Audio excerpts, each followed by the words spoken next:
Shalom. We the brothers of Great Millstone from the church here in Birmingham, Alabama. Of course, coming to give warning to the so-called blacks, Latino, Native Americans of the impending dangers that set to come to the earth. Before we begin, let's give all honor, glory, and praise to Yahweh, Ba'ashim, Yahweh Shah, Ba'ashim, Rakakadash. Double honor to our teachers, the apostles, and elder bishops of Great Millstone. Peace, love, and salutations to the boys elect. See, we back out here again, another week to talk about the end of the world, man. You see, because this is what's before you, and the signs that are taking place in the earth is ultimately leading to our world's return. Oh, yeah, The book of Jeremiah, chapter 28, and verse 8. The prophets that have been before me, before thee of old, prophesied both against many countries and against great kingdoms, of war, of evil, and pestilence. Yeah, this pretty much the legacy of the prophets, which when the kingdom reaches peak, the Lord sent forth his prophets to prophesy the end of that kingdom, man. And America is at its peak. We got the videos coming out, it's speaking about a nation and how long this nation normally reigned. They say it was like 250 years. And America right at that, man. And ultimately, you see the signs that's taking place here in the earth that's pointing fingers to this place going down, man. You see, and this is ultimately becoming prophesy of wars, pestilence, and evils. And this is what's taking the center stage here in the earth. This is the book of Matthew, chapter 24, and verse 3. And as he sat upon the Mount of Olives, the disciples came unto him privately, saying, Tell us, when shall these things be? And what shall be the sign of thy coming and of the end of the world? See, and that word world goes into eon, which means a time, a day and age. You're saying we living in the age of the so-called white man inside rulership, but we living in the end of it, man. That dream about Daniel and those toes. You see, that's pretty much where we at in the process, man. But like you got it. Like, if I can real quick, the back up.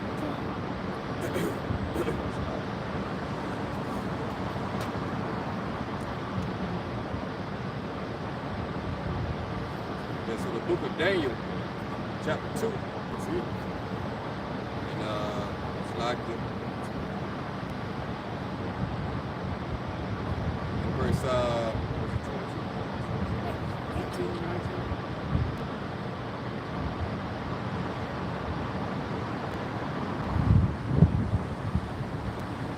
I got some real quick while you find it. Yeah, this is the book of Psalms. This is the book of Psalms 75.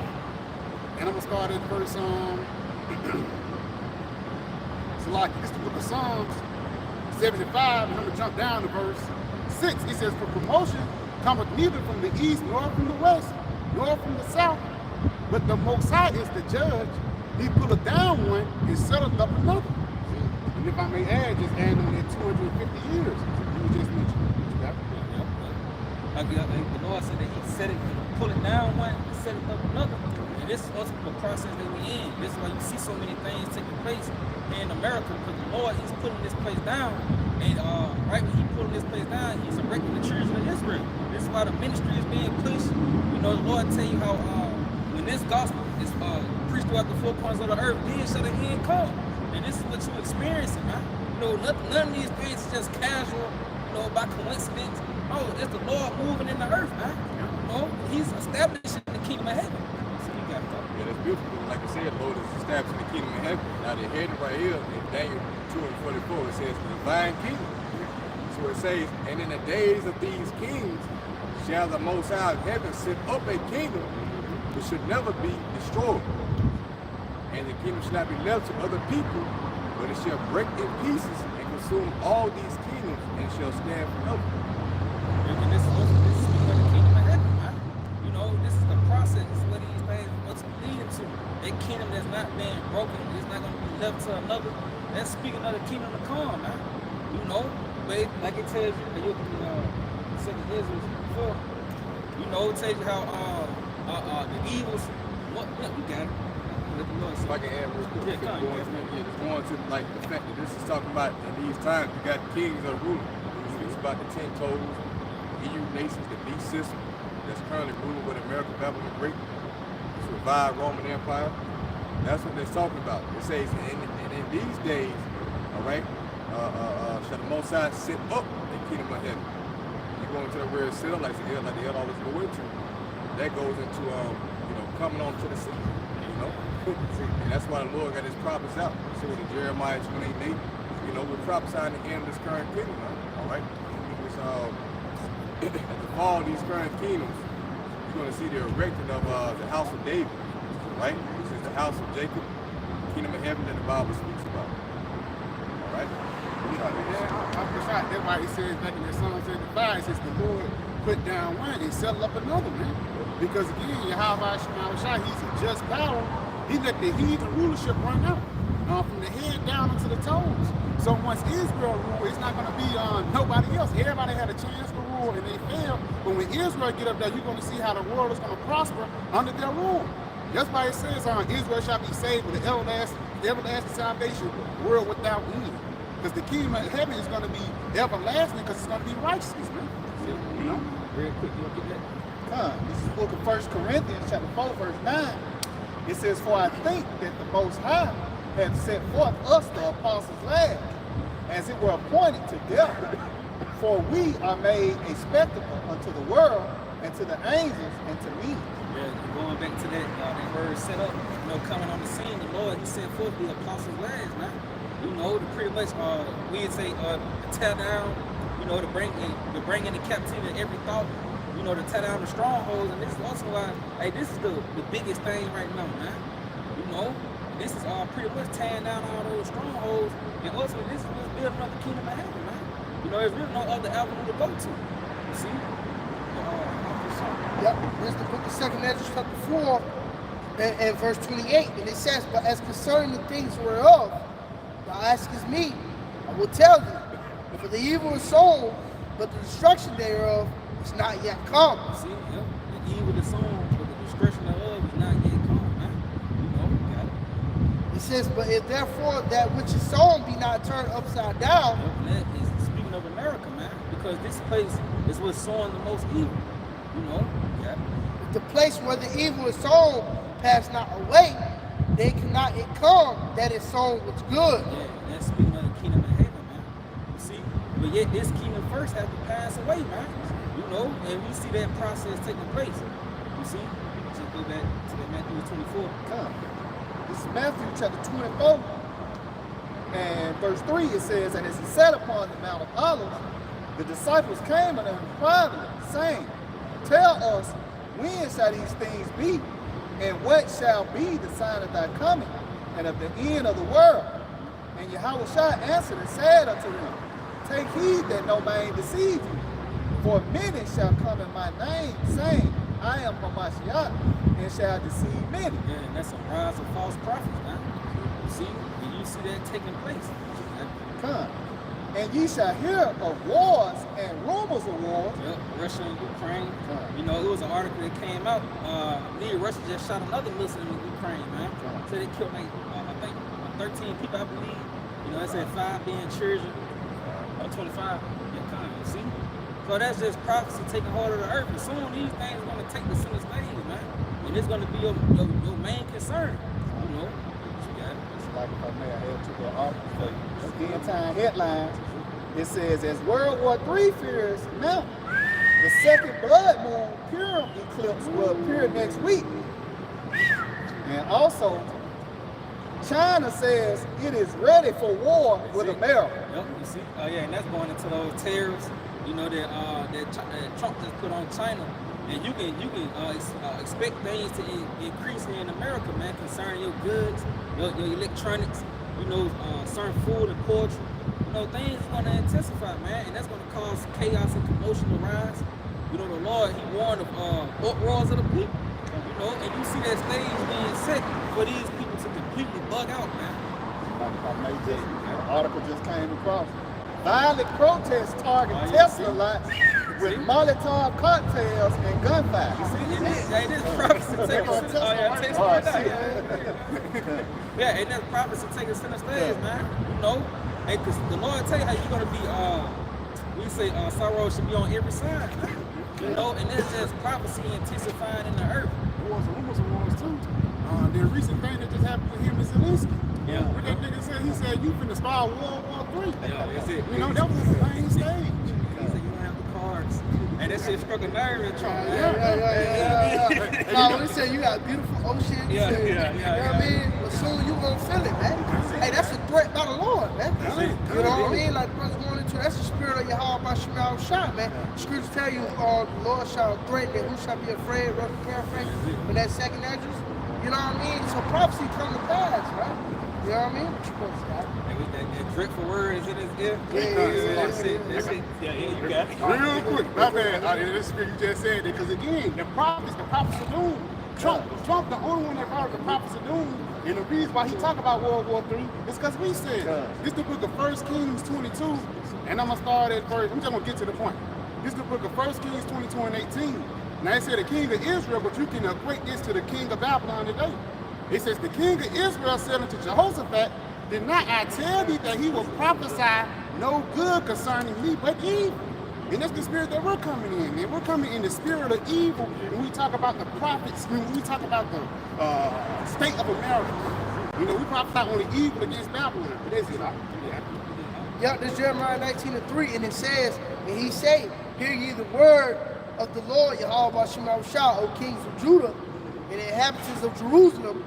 Thus saith the Lord, Yahweh Bashim Shah of hosts, the power of Israel, behold, I will bring evil upon this place. See, the Lord's going to bring evil upon this place. Bad time, man. You know, war. You know, trade wars, man. Tariffs. You know, shit for get expensive, man. You know, invasions. You know, we say the sword of destruction drawing out with man should stand with guns in their hands, fight one against another. Hey, those are evils, man. And the Lord, He's bringing these things forth. The which whoso heareth, his ears shall tingle. Yeah, and it's gonna tingle your ears gonna tingle. You gonna be concerned. You know what I mean? Motherfucker, you feel they gonna be going live and y'all, we need to get right with God. You know, God ain't playing out here. No food. Yeah, no food. Y'all, they finna cut the power off. You know, you gonna be concerned about hearing about these evils. I told y'all not to vote for Trump. Yeah, that's it, man. Yeah. Did what y'all wanted. Y'all did that, man. And but the evil is gonna increase to the point where it ain't gonna be you just hearing about it, just tickling your ear. It's gonna be in your front yard, man. You know? Like I say, it's gonna be vicious, man. Like your ears gonna tingle. When your ears tingle, you like, shit. Yeah. Lord did that. Like, that's how it's gonna be. Us, these Israelites out here, like, it's gonna hearken. Lord gonna bring vicious judgment upon you. So it's gonna make the ears of us like, damn. Oh, terrible, man.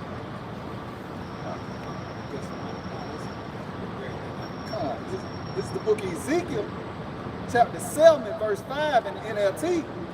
This is what the sovereign Lord, Yahweh Shemel Shah says. Disaster after disaster is coming your way. See, this is what you're seeing, man. Forest fires, snowstorms, thunderstorms, famines, wars, pestilence, evils, man. This is disaster after disaster. You know, It says, the end has come. It has finally arrived. Your final doom is waiting. See, and this is ultimately what's awaiting America, man. The day of doom. You see, ultimately, when you go into that word doom, it takes you back to some terrible fate, man. And the terrible fate of this place is going to ultimately be those ICBM missiles. But you seeing the build up to it, man. You know that the Lord said He should beat down His foes. You know, you see this place getting hit blow after blow. And it's the same blow too, man. You know, but it's the Lord that's doing it. Yeah, this is the book of Luke, chapter 21 and verse 5. Just like chapter 21, verse 25. It says, and there shall be signs in the sun, and in the moon, and in the stars. Yeah, they just mentioned, the brothers just mentioned in the article about the blood moon. You know, you got the lunar eclipse on the Passover. You see, you have the chariot saints. You know, so the signs is there, man. It was a point in time where the sun was shooting off solar flares. You know, so the signs of the sun and the moon and then the stars is in the earth. Okay. And it says, and upon the earth the stress of nations with perplexity, the sea and the waves roaring. See, and that sea and the waves roaring is a metaphor for the people going into an uproar. You know, and the Lord, He warned of those uproars of the people. And it's going to be certain scenes that's going to take place here on the earth. It's going to bring that to its fruition, man. You know, and one thing that's going to bring forth that chaos and commotion is you being perplexed. You see, because when you go go to that word perplexity, it takes you back to a lack of resources, man. You know, you're not knowing which way to turn or what to do, being lost mentally. You know, and that's ultimately going to open up that chaos, man, because you ain't got any answers to shit, man. You know. It says men's hearts failing them for fear. Yeah, that's where it's gonna lead you to. Because if you ain't got answers, you gonna be scared, man. You know, a nigga came up on my comment board of my last video talking about my life fun. You living in fear and shit. But the Lord gonna take that fun away. And then you gonna be in fear. But the scene gonna shift. You know, I'm gonna be rejoicing. And you gonna be fucked up, man. You know, when the power go out, we gonna be rejoicing. But you gonna be holding on to a motherfucking coat. You know, the Lord tell you how they was crawling in the corner. You know, we say the corner that held them wasn't able to comfort them. You know, and that's the condition you people about to be in, man. You see, they also come to give you warning. You know, so that you can repent and return to your house by Shema, so-called blacks, Latino, Native American Indians.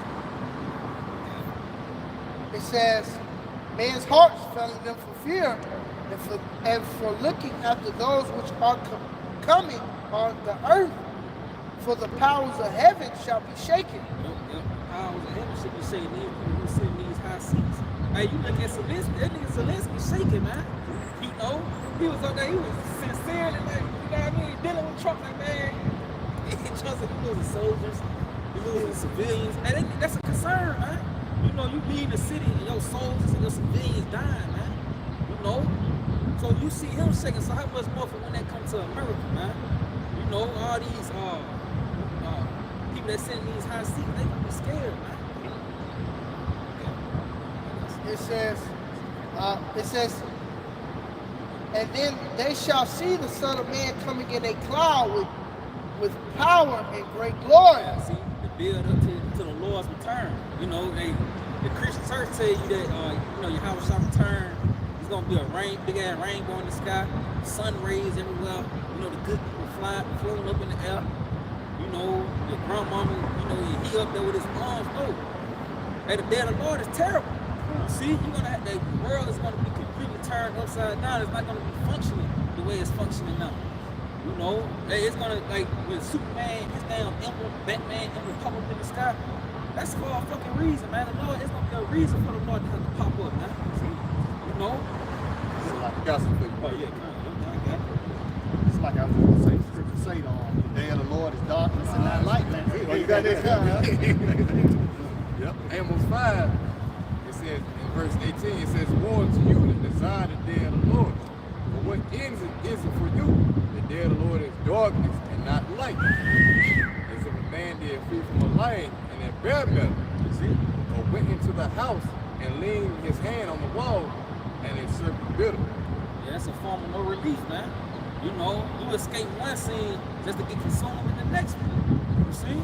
But this is also what's about to take place. You know, you escape the famine by taking the sea help just to get hit with the missiles, man. You know? But this is the reality that's playing out, man. The day of the Lord is darkness and not light. You know, you're gonna be scared, man. That's why the Lord had to tell you, you know, fear not, for I am with you. You know what I mean? That's the celebration. You know, with the elect, you know, so you got their minds prepared for the time to come into. That's the thing, man. It's we at war. You gotta put on that armor of the Most High, man.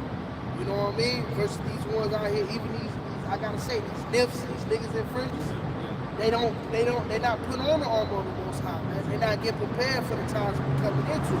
So when these things are presented unto them, therefore they're gonna fear, but it's gonna be for the wrong reason, man. All because they don't know what the fuck going on, man. See? But as for the men of the Lord, they're gonna understand, you know, what's going on, man. You may, because you're in the flesh, you may fear, but again, you're gonna have that armor of the Most High upon you. You're gonna bounce back from it, man. You know, and then you're gonna be like, oh shit, I gotta trust in Yahweh by shot. Because guess what? This was written in the blueprint, man. So now you gotta trust upon the blueprint, man. You know, versus a nigga out there, he ain't gonna trust upon it, man. Therefore, he's gonna fail, man. Two brothers. I might add it like you said, we're saved by hope. That's it. You know? That's it. Hope requires vision. Hope requires you gotta be able to see off. That's far off, man, from what you see now. Everything problems, man, you gotta have vision. It's like, man, yeah, Lord said, hey, we're gonna eat, we're gonna drink in these times. That's it. All the way up to the limits, man. But if you don't have that foresight, then you know you're gonna perish. That's what you say. But there's no vision, the people perish. Exactly. If I may, I would just try to back you up, brother. And we often bring it out, but it's well needed for the times we're going into. It's Hebrews 11:6. But without faith, it is impossible to please Him. For he that cometh to Yahweh Shema Shah must believe that He is. So when you come into the temple of the Most High, man, before really you gotta believe that He is, right? You know what I mean? Believe that Yahweh Shema Shah is a man of His word, man, and He shall not lie. You know what I mean? It says, and that He is a rewarder of them that diligently seek Him. So first and foremost, you got to be down to do the work, you know what I mean, to put your life on the line. But even with that, you got to believe that you're going to receive a reward for that, right? You know what I mean? You'll get verse 1. Yep, come, bro. That's it. Hebrews 11:1. Now faith is the substance of things hoped for, the evidence of things not seen. Now a nigga can believe in the paychecks on Friday, you know what I mean? But how much more on Yahweh Shai, man?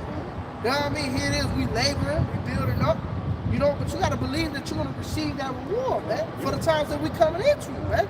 You got it, brother. I'm here to say, hey, you want to be in the right spirit when the miracles come through. You know what I mean? That's it.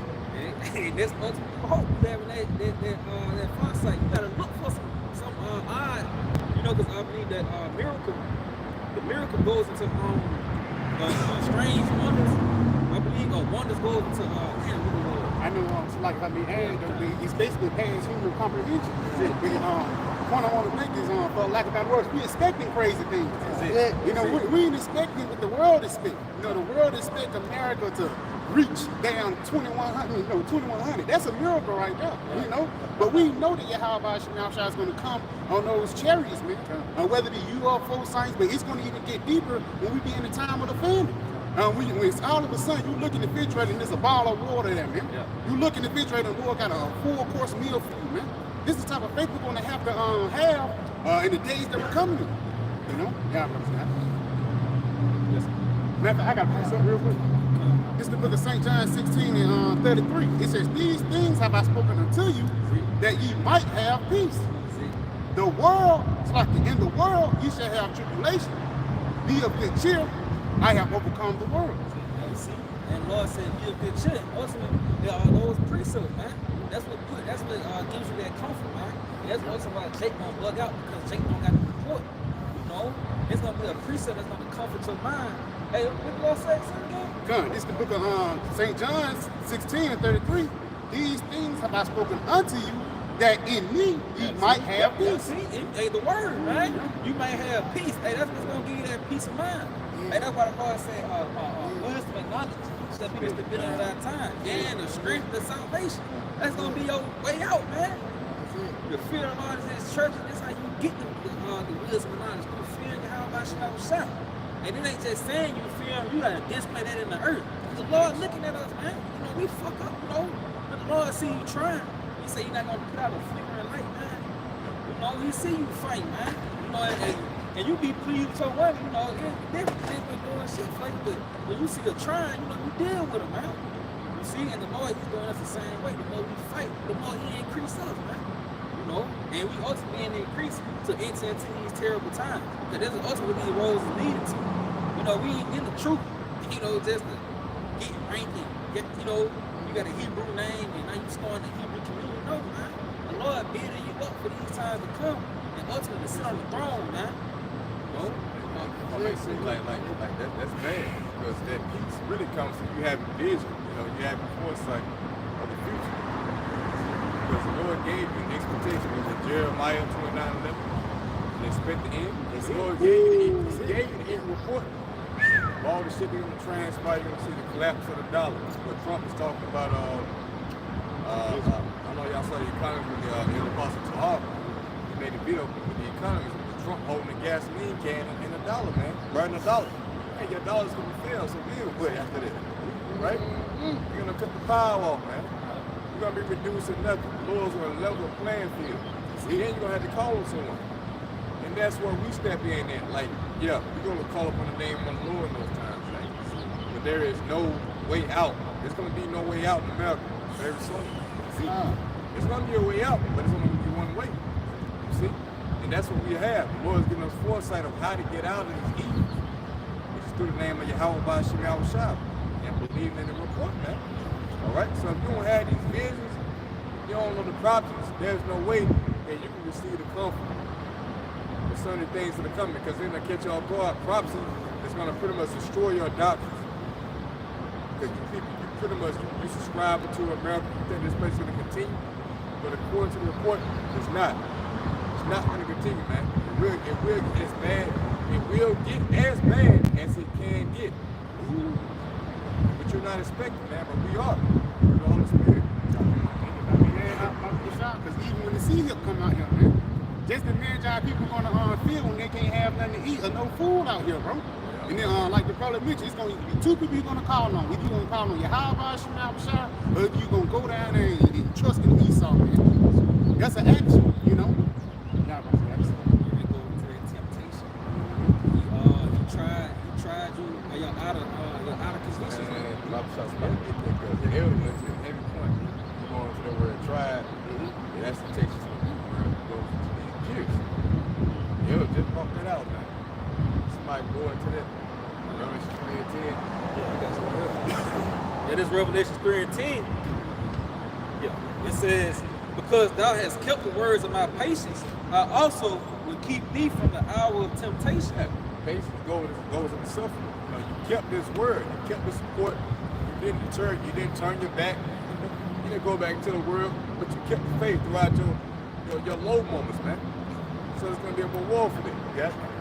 It says, I also will keep thee from the hour of temptation, which shall come upon all the world to try them that dwell upon the earth. The word try about shop. Yeah, all the world goes to the orpiment. It happens to the earth. It's gonna come on the whole earth, man. The whole global system will collapse. Bring in this new fourth industrial revolution, which all currency will be centralized. You have a centralized bank, and you're gonna have to take the fucking prerogative and play it.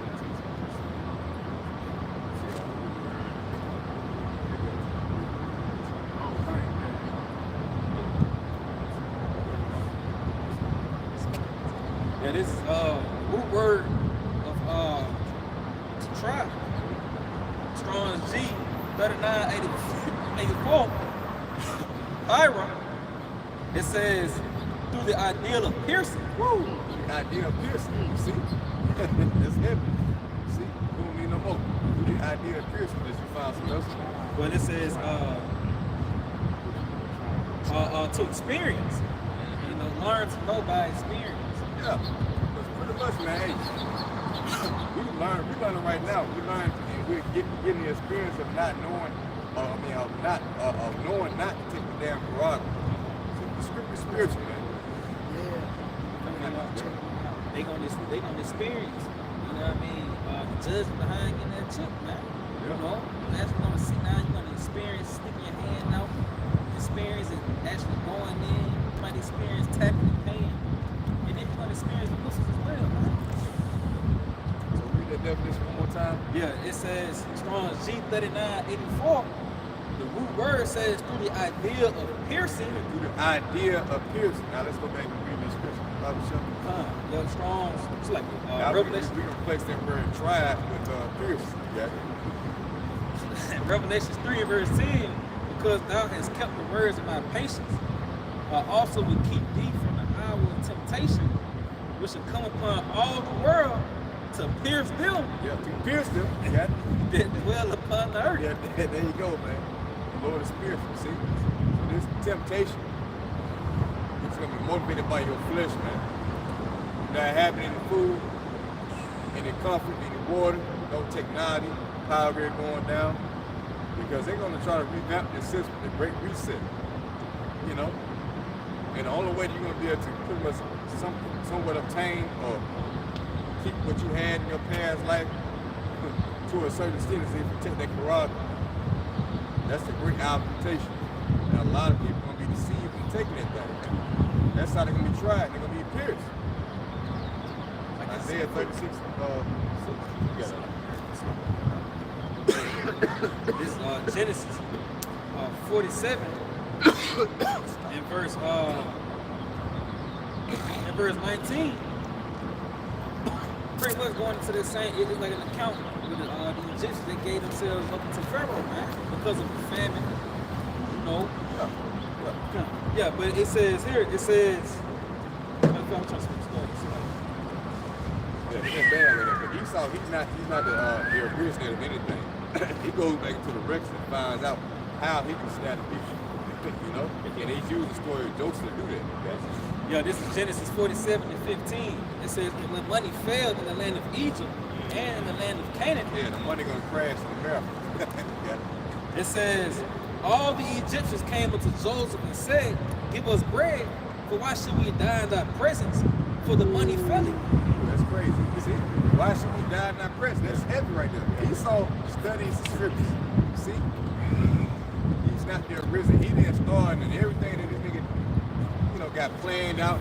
So really find in the scriptures. You know? So when Egypt fails that day in Joseph, hey, everybody came to Joseph. Now Esau, he want to put himself in the line of Joseph. He wants everybody coming to him. You know, in the time of effect. They're like, nah, we don't want to die, so let us give ourselves over. Yep, it says, and Joseph said, give your cattle, and I will give you for your cattle, if money faileth. And they brought their cattle unto Joseph, and Joseph gave them bread in exchange for horses, and for the flocks, and for the cattle of the herd, and for the asses. And he fed them with bread, and for all their cattle for that year. Yep. That shit ran out, you know. The other they had to return back to Joseph because it was only for a year, man. The same thing gonna happen with this city, man. You gonna have to keep going back. You gonna have to keep getting rebooted. You know what I mean? When it put back on it. See, but it going to say when their year was ended, they came unto him the second year and said unto him, we will not hide it from our Lord, how that our money is spent. My Lord also hath our herd of cattle. There is not aught left in the sight of my Lord, but our bodies and our land. Hey, So, you yeah. got it. You make a point with it. Esau said you will own nothing. Ah, man, that's good. That's good. Everybody said Yeah, it says, wherefore shall we die? It's like, wherefore shall we die before thy eyes, both we and our land? Buy us and our land for bread, and we and our land will be service unto Pharaoh, and give us seed that we may live and not die, that the land be not desolate. I mean, they kept on bringing their land. The reason they didn't want to die because they wanted to stay on that land, man. Yeah. They basically wanted to stay here and, you know, basically sustain themselves in the world. You can equate that to the people today, man. People want to stay in America, stay in Babylon. It's going to go to the extreme, and they're going to put out their hand and take the sea here, man. They're trying to keep America rolling. Because he said about us, you know, and us when we receive that seed, that's you giving yourself fully over to the Son either. Matter of fact, we did. Verse 19 in NLT, it says, why should we die before your very eyes? Buy us and our land in exchange for food. We offer our land and ourselves as slaves for Pharaoh. As slaves. Now, when you on the Revelation 13 and 16, for the garage, you know, being what? A service. A servitude, you know, going into servitude, a slave. That's what I'm saying, okay? It says, just give us grain so we may live and not die. Give us a piece of bread, man. You want to eat, you want to feed our children, you will take your mark now. Right now, Jack ain't gonna take no fucking chip.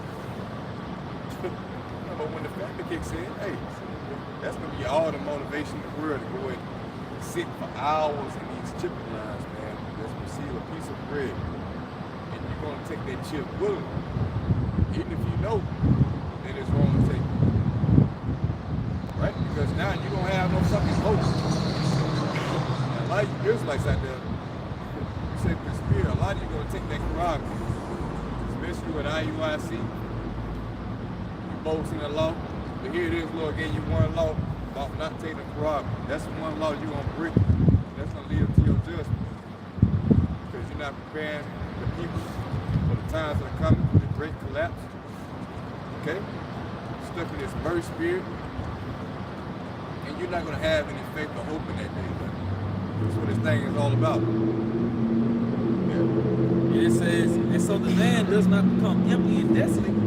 So Joseph bought all the land of Egypt for Pharaoh, all the Egyptians sold him their field because of the famine. It's like, because the famine was so severe, and soon all the land belonged to Pharaoh.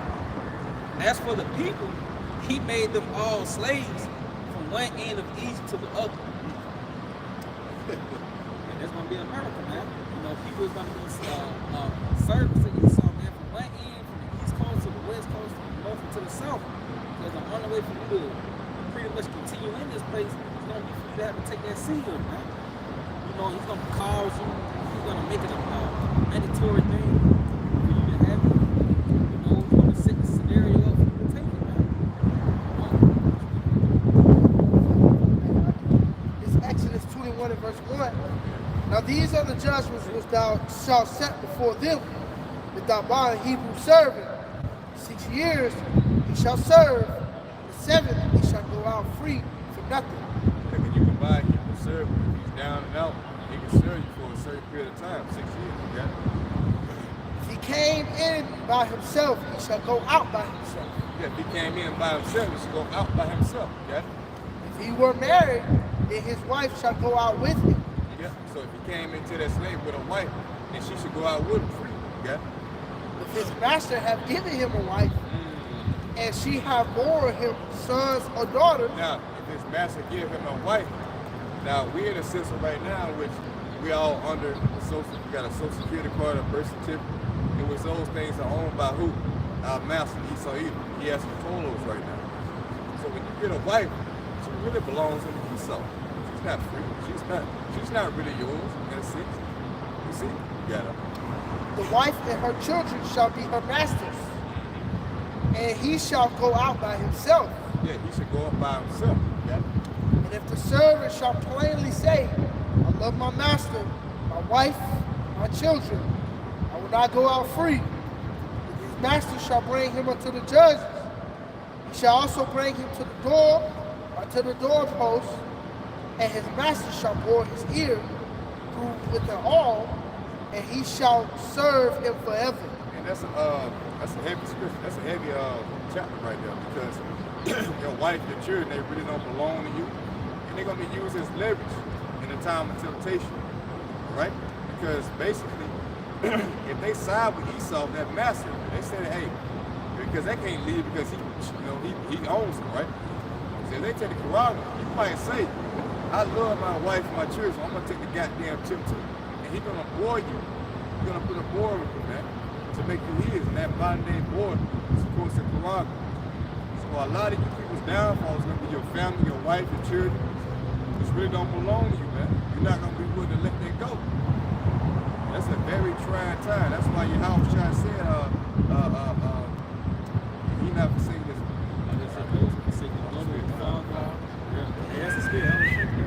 Matthew 10 and 37. He that loveth father or mother or more than me. Yep. It's like, yep, father or mother more than me is not worthy of it. It's not worthy. Because what, you gotta choose your fucking family, man, over your house shot in a time of temptation. You see? You see how that works? Yeah. And he that loveth son or daughter more than me is not worthy of it. It's not worthy of it, man. So if you're not willing to put down your family in this lifetime to obtain your house shot, Paul said, I count everything much done to obtain the knowledge of your house shot. And hey, the Lord's gonna lead you here with your family chipped up, and then you're gonna be nuts when your house shot shows up. Right? When the Lord told you, if you suffer, I'm gonna give you all that shit back. I'm gonna give your wife, your children, and everything that you lost back. Matthew 19 goes into that, man. So this scripture had to be in your mind. If not, hey, you're gonna succumb to the flesh.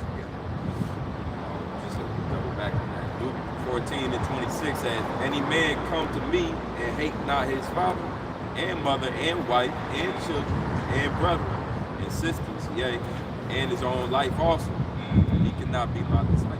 Yeah, I mean, you're gonna kill yourself. Doesn't mean that you don't love your family, immediate family, right? Hate means that's love less. It doesn't come before the truth. See, so when you put your family above the truth, that's when you stand. That's when you're gonna be snared in your time of temptation, because those who are not in this truth, that are not in this faith, they're gonna side with this world, man. They're gonna do everything they can to obtain their life back. Then what you gonna do, man? Well, I like back too, man. Like, your children crying and shit. They starving. everybody looking at you as a bad guy, right? And you saying, fuck it.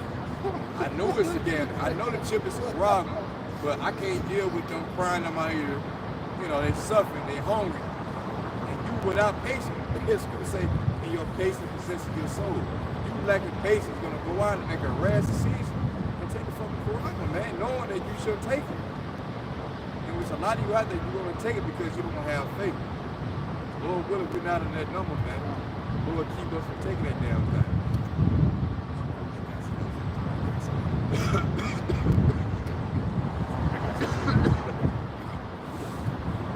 And this is Matthew 19 in verse 20. I'll start verse 28. It says, "And Yahweh said unto them, Verily I say unto you, that ye which shall follow me in the regeneration, when the Son of Man shall sit in the throne of his glory, ye also shall sit upon the throne." It's like you also shall sit upon 12 thrones, judging the 12 tribes of Israel, and everyone that have forsaken. So what is that? What is that going into? Hope. Saved by hope. That means we have vision. The Lord told you. In the regeneration, hey, you're gonna be sitting on thrones with me. So if you don't got this in your foresight, man, hey, you're gonna succumb to these troubling times that we're going to go into. You know? I'll show you that. Desire to be king, like desire to be prepared for ruler and king and lordship and kingship. You know, these things. You know, they say that when you're falling out the world, you're basically giving up on your hopes and dreams. That's how they put it. So you can't be what you're supposed to be. But the Lord God seats the thrones. It sounds like a lot of thrones in that scripture. Can you read it one more time? It says, Matthew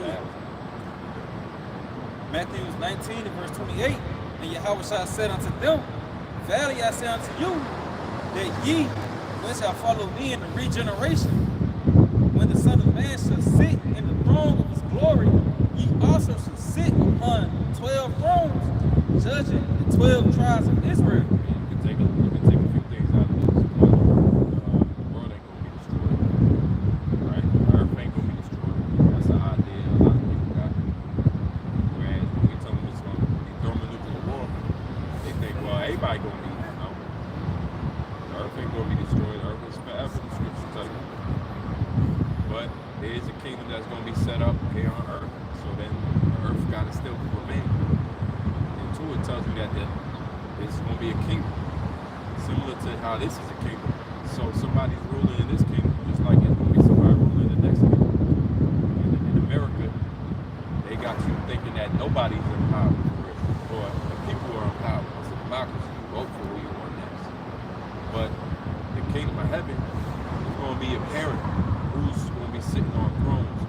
That old order is going to come back. The thrones, kings, and you're going to be able to see. That's why Babylon, this place is confusion, because you can't even see the rulers who rule over.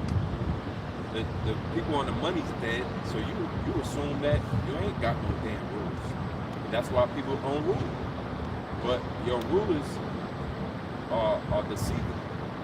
They're somewhere in the, you know, bunkers or whatnot. They're somewhere preparing for the day of the Lord. Just as we are. Your rulers want you to be asleep. Your rulers don't allow you to wake up out of your sleep. They're the ones keeping you in bondage. Your rulers. But in the kingdom of heaven, everything's going to be aired out. Everything's going to be obvious. Everything's going to be demonstrated. Righteousness is going to be demonstrated from the top down. It's not going to be any, forms of secrecy. But people just going to know righteousness. That's it. Wickedness not going to dwell in the Lord. But the thrones signify that there got to be a kingdom. In order to be a kingdom, you got to have slaves. Alright? You got to have a kingdom being built up. This place is going to be demolished and destroyed. You're not going to come up in America and just shut down the society and take over. The kingdom is going to be in Jerusalem. That's going to be the headquarters of it. And it's going to be all over the world, the realms. So it's really something that the average mind can't even grasp. That's why it's not for you. And, the elder always mentioned that this is a kingdom. This is a book about the matters of kings. If you're not a king, or you're not royalty, it doesn't concern you. You're a peasant in a pawn. You belong exactly where you're supposed to be, right? Right in front of your TV, zoned out. Yeah, it says, and everyone that forsaketh houses, or brethren, or sisters, or father, or mother, or wife, or children, or lands, for my name's sake, shall receive an hundredfold, and shall inherit everlasting life. Now this land doctrine of what the elder said, this deal with Rome, kings, slaves. Like the scripture said, the light being Rome is simple. Unequivalent to make rain forevermore. You got it. It's the book of Wisdom of Solomon 6, and I'm going to start at verse 19, read verse 20. It says, therefore the desire of wisdom bringeth to a king. Yeah, the desire of wisdom bring it to a king, man. You got it. Yeah. It says, if your delight be then as long as accepted, O ye kings of the people, honor wisdom that ye may reign forevermore. Yeah, so this your light. If you want to sit on the thrones, man, hey, you're going to honor wisdom. You're going to pay attention to the scripture, the instructions, correct? You're going to submit yourself, and that's going to lead unto a kingdom, man. Because the kingdom is established on wisdom. Now, we see that Esau's wisdom is vanishing. He's been exposed, and he can't cover his tracks because the light is out. That's a sign, that's a telltale sign this man is losing his power. But here it is, you see the elect raising up with the truth. And that's the ones who are going to sit on thrones, of which, as the brother went into, we're going to lose a lot of things. The Lord gave these scriptures to prove and let us know that my words are faith and truth for one, if you believe. And if you believe, then you're going to get all these things back. You may lose your wife and children, your family, your immediate family. It's okay. Because you gotta have faith that the Lord's going to give you those things back. He controls everything. That's the ultimate level of faith. You gotta believe you get here before. But we got too much. Hey, this truth. Take all the emphasis off of the here and now. Fuck the here and now. Really. Lord God, we've been here long before now. And the spirit, we're gonna be here long after now. Right? And in the kingdom, it's everlasting. Something that most people today don't even understand that concept, right? So really, this world is trying to trap you in a fuck with right now. If it stay here, if it stagnant here, makes your spirit long before that. I got some spiritual words. Can't the bad guy look talking about how you lose things, you're gonna receive it back, man. Because brothers don't shit in the truth. Some brothers ain't lose things as much as other brothers, but some brothers don't shit in the truth. And the reason why we still here, because we know in the kingdom we don't get those same things back, but in their perfection. Because certain things that we had in this society or in this carnal realm, it was corrupted in the form or a sense. But when the Lord gives us all that shit back, man, this shit gonna be perfect. This is the book of Job 42 and 10. And the Lord turned the captivity of Job when he prayed for his friends. Also, the Lord gave Job twice as much as he had before. So again, through the spirit, man, when we get into the kingdom of heaven, man, it's going to be perfection, bro. And that's what we seek. And then also, we're going to have the laws, statutes, and commandments in our bodies. We're going to be righteous, man, and pleasing to the Lord. Good job, brother. Luke 22 and 28. Ye are they which have continued with me in my temptation, and I appoint unto you a kingdom, as my Father hath appointed unto me, that ye may eat and drink at my table in my kingdom, and sit on thrones judging the 12 tribes of Israel. So there it is, man, to be appointed heirs throne, and what they got going on right now. You still need a social security card, all that social, right? And look, you need a high credit score. You need all type of things in the society that don't symbolize, that's proving to you that you're not a king here. But then they tell you to get around them. They also try to entice you to stay in it. Stay in the race. You can make one thing. Keep running. Well, just for staying in this truth, you get thrones. Can Esau promise you thrones? If you can't, then leave it alone. You get promised a throne in this truth. So all of these things that the brother just mentioned, you giving up, or you're willing to give up. Right? Basically, you haven't even gone through that process yet. But the Most High has it set up where eventually you're gonna lose a certain said thing, or you're gonna have to make that type of decision where you walk a separate way. You cut certain things off. or he cuts it off for you. Then what? Then what? You gotta be prepared to be sitting on that. You gotta be thinking about that throne. So really, kingdom minded is that a brother? Kingdom minded. That's the mentality. That is the mentality. You gotta think like a young king, and a young king is a prince. We are princes of the power. That's what Israel means. So it's right to be thinking like a young prince that's about to inherit the throne.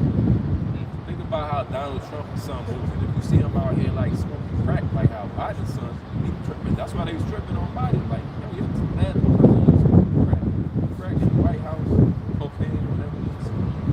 But as a young king, a young prince, you're supposed to carry yourself a certain type of way. You're supposed to be willing to have that separation. Right there. Yeah, I got some bad news. That's a very good point. Because Abraham speaks about faith of Abraham, right? Because Abraham was called, Abraham at the time he was called by the Most High to separate from his kindred. And we can get that real quick in Genesis 12. Because that's pretty much what the Lord is required to separate yourself, in the spirit. Because Abraham was given foresight of the kingdom, basically. You know what I'm saying? He had a kingdom mindset. They called to the move of faith. She was saying, walk by faith and not by sight. That real quick. Yeah, this is Genesis 12 and verse 1. Now the Lord, how about Shah, had said unto Abram, get thee out of thy country and from thy kindred. Now, get thee out of that country when you grew up, because he was like, I forgot what age he was. He was up in age at that time. Well settled in his ways. The Lord said, get up. Get out your country and away from your kindred, man. Father Terah was idol worship.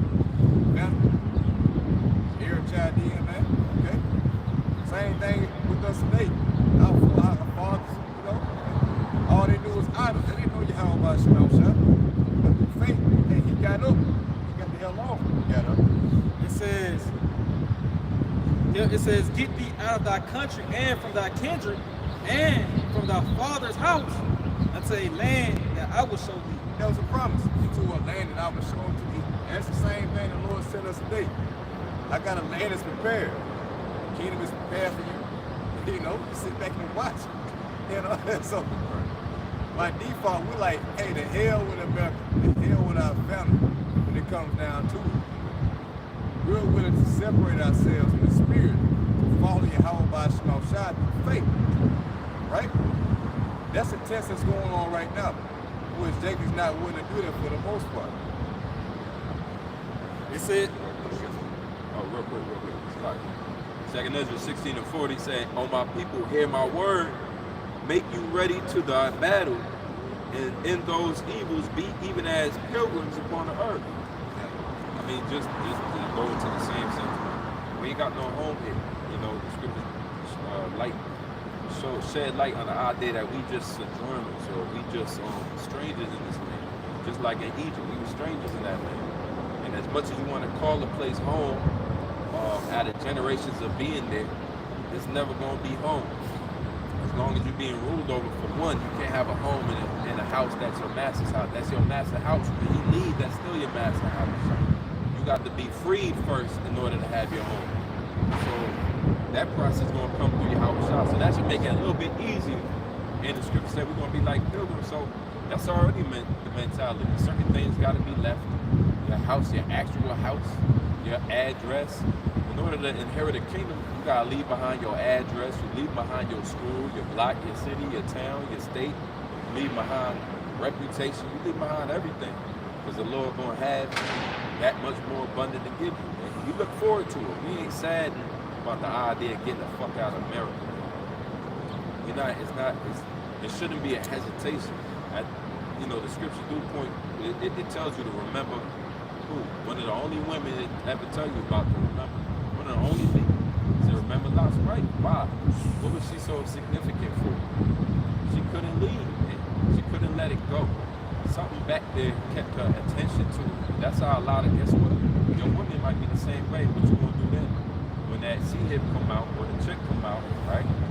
And then she go ahead and behind your back go take you, right? Might bring your kids with her. What you gonna say or what you gonna do? the spirit still got to be on you. Because guess what? In the kingdom, you're going to get a brand new this and a brand new that, and you're going to get plenty more. So you got to kind of be, when it comes to that, things that hold you down here, like a ship about to sink, you start to let it off. That's what happened when the ship sank. You know, Jake, they used to throw Jake overboard because the ship would be too heavy. And that was life, right? So you got to be in the same mindset. Go ahead, Al. I got one for you if I may. This Michael 2:10, we often get it, but it's the spirit, right? Michael 2:10, arise ye and depart, for this is not your rest. Arise. What does it mean when it says arise?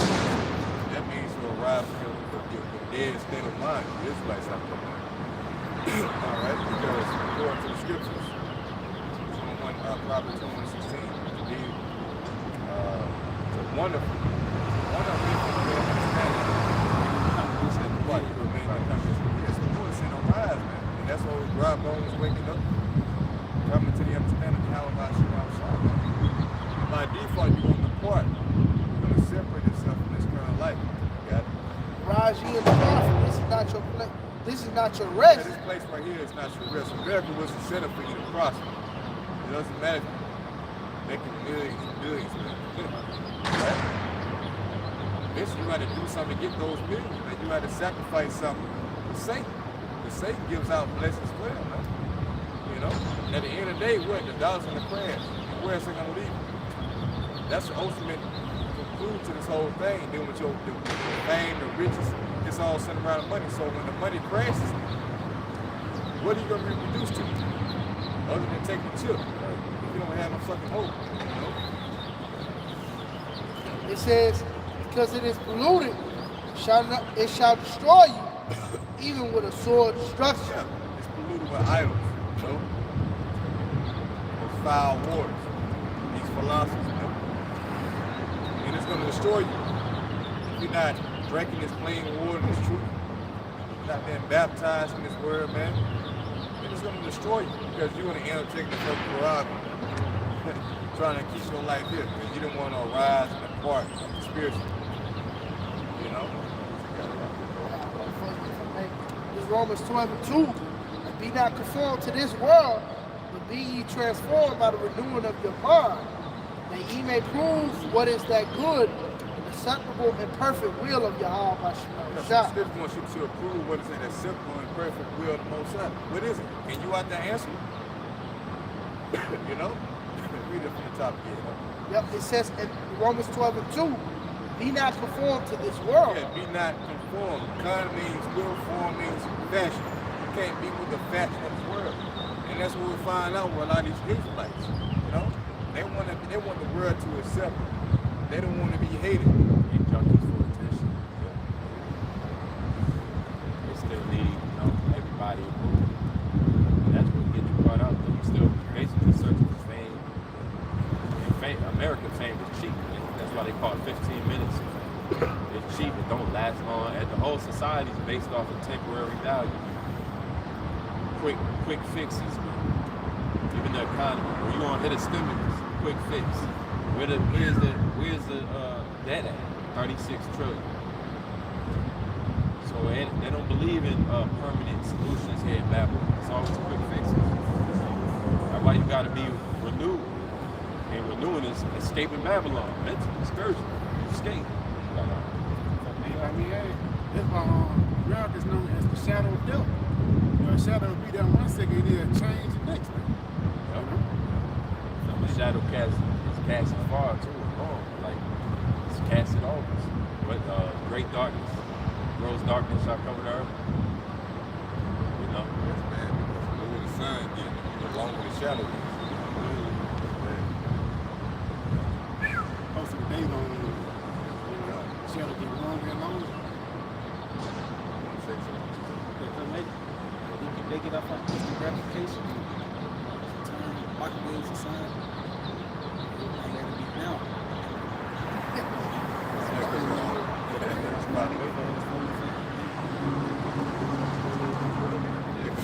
Like you saying, like this ain't YOLO society. They teach you to live by the day. They don't teach you to look forward to, what's gonna happen. Yeah. prepare. This is preparation for eternity. So, how you prepare for that? Ask somebody right now, man. They're gonna ask for who's your dealer? That's what they're gonna ask you. How you preparing for eternity? This is preparation for eternity. we look like we don't give a damn about society. Right? If I was them and I walk by, I think like, fuck, man. Because that's how you prepare for eternity. The Lord said you got to cast all these cares upon Him. You got to cast things beyond you. And then you understand that you get tangled back into the affairs of the world. You got to get renewed. It's a process, man. You build, the Lord slowly builds you up. Now you think you want to fall back down after He built you up.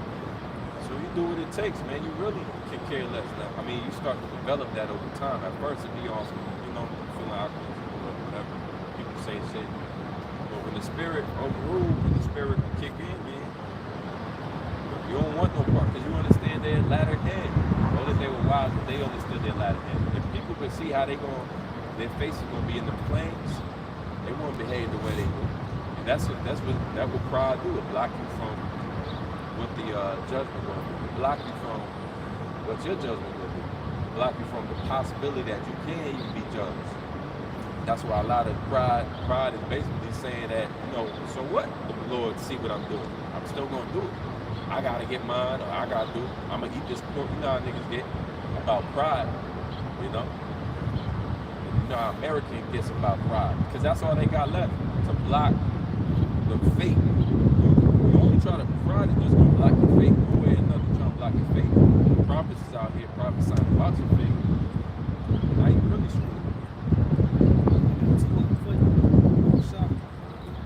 This is 2 Ezra 7 and verse 16. It says, why hast thou not considered in thy mind this thing that is to come, rather than that which is present? Because they don't think.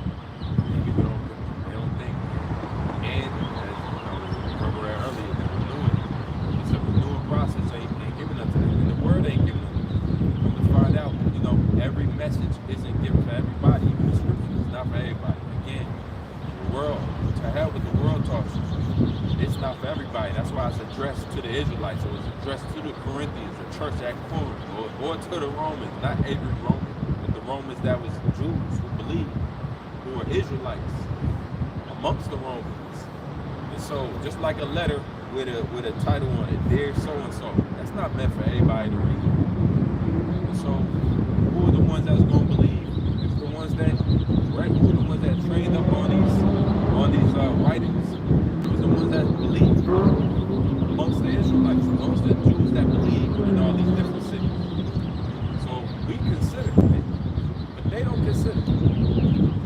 Go ahead, one more time. It says, why hast thou not considered in thy mind this thing that is to come, rather than that which is present? Thing that is to come, rather than that which is present.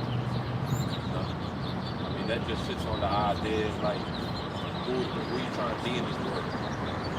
How hard you gotta go. You just gotta go hard. You'll get dizzy, more dizzy in the spell. People so backwards that they're gonna try to entice you to get dizzy like that. You ain't going hard enough. Then you gotta, now scriptures say, why is the serpent harmless as a dove? So, when you at work and you learn how to Clark Kent things, in situations out here, you learn how to be a Clark Kent. You really just, your job is to do your work and get home. But you anoint yourself because you don't want that actual vibration to be on you. Superman really didn't, Superman didn't really care about the news reporting and all of that. He was really here to save the world. So, hey, the only thing that matters to us right now is doing Yahweh Shah's work, so we can get rewarded for that, instead of doing all of this work and then falling out and not getting rewarded for shit. If anything, you already across the line. Why would you give up all your riches that you stored up in heaven? The scriptures talk about giving them your crown to another man. You already started working on your spiritual 401k. Why would you sell that up? And the Lord got all type of planets already prepared. And you out here bitching about a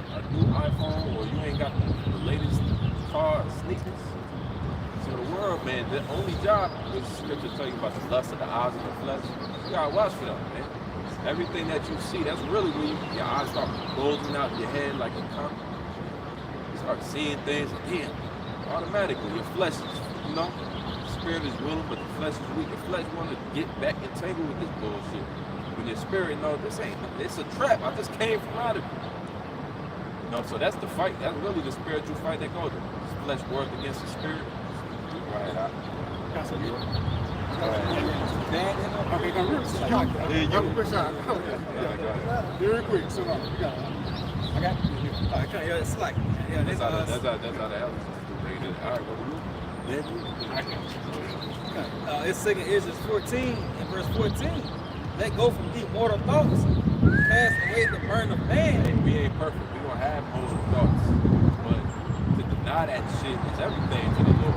You see that mortal thought go through your head, and then you actually ask the Yahweh Shemiyah not to send thoughts like that to you, or you rebuke it in the name and spirit of Yahweh Shemiyah. Well, automatically, man, the Lord is pleased with that type of activity. All right, that's being righteous in His eyes. So let go of mortal thoughts, meaning when a mortal thought comes, man, you let it go. You rebuke the hell out of it. But it's not right. It's not going to lead you or bring you to the promised land. What did we care about when we was in the wilderness? The only thing we want was the promised land.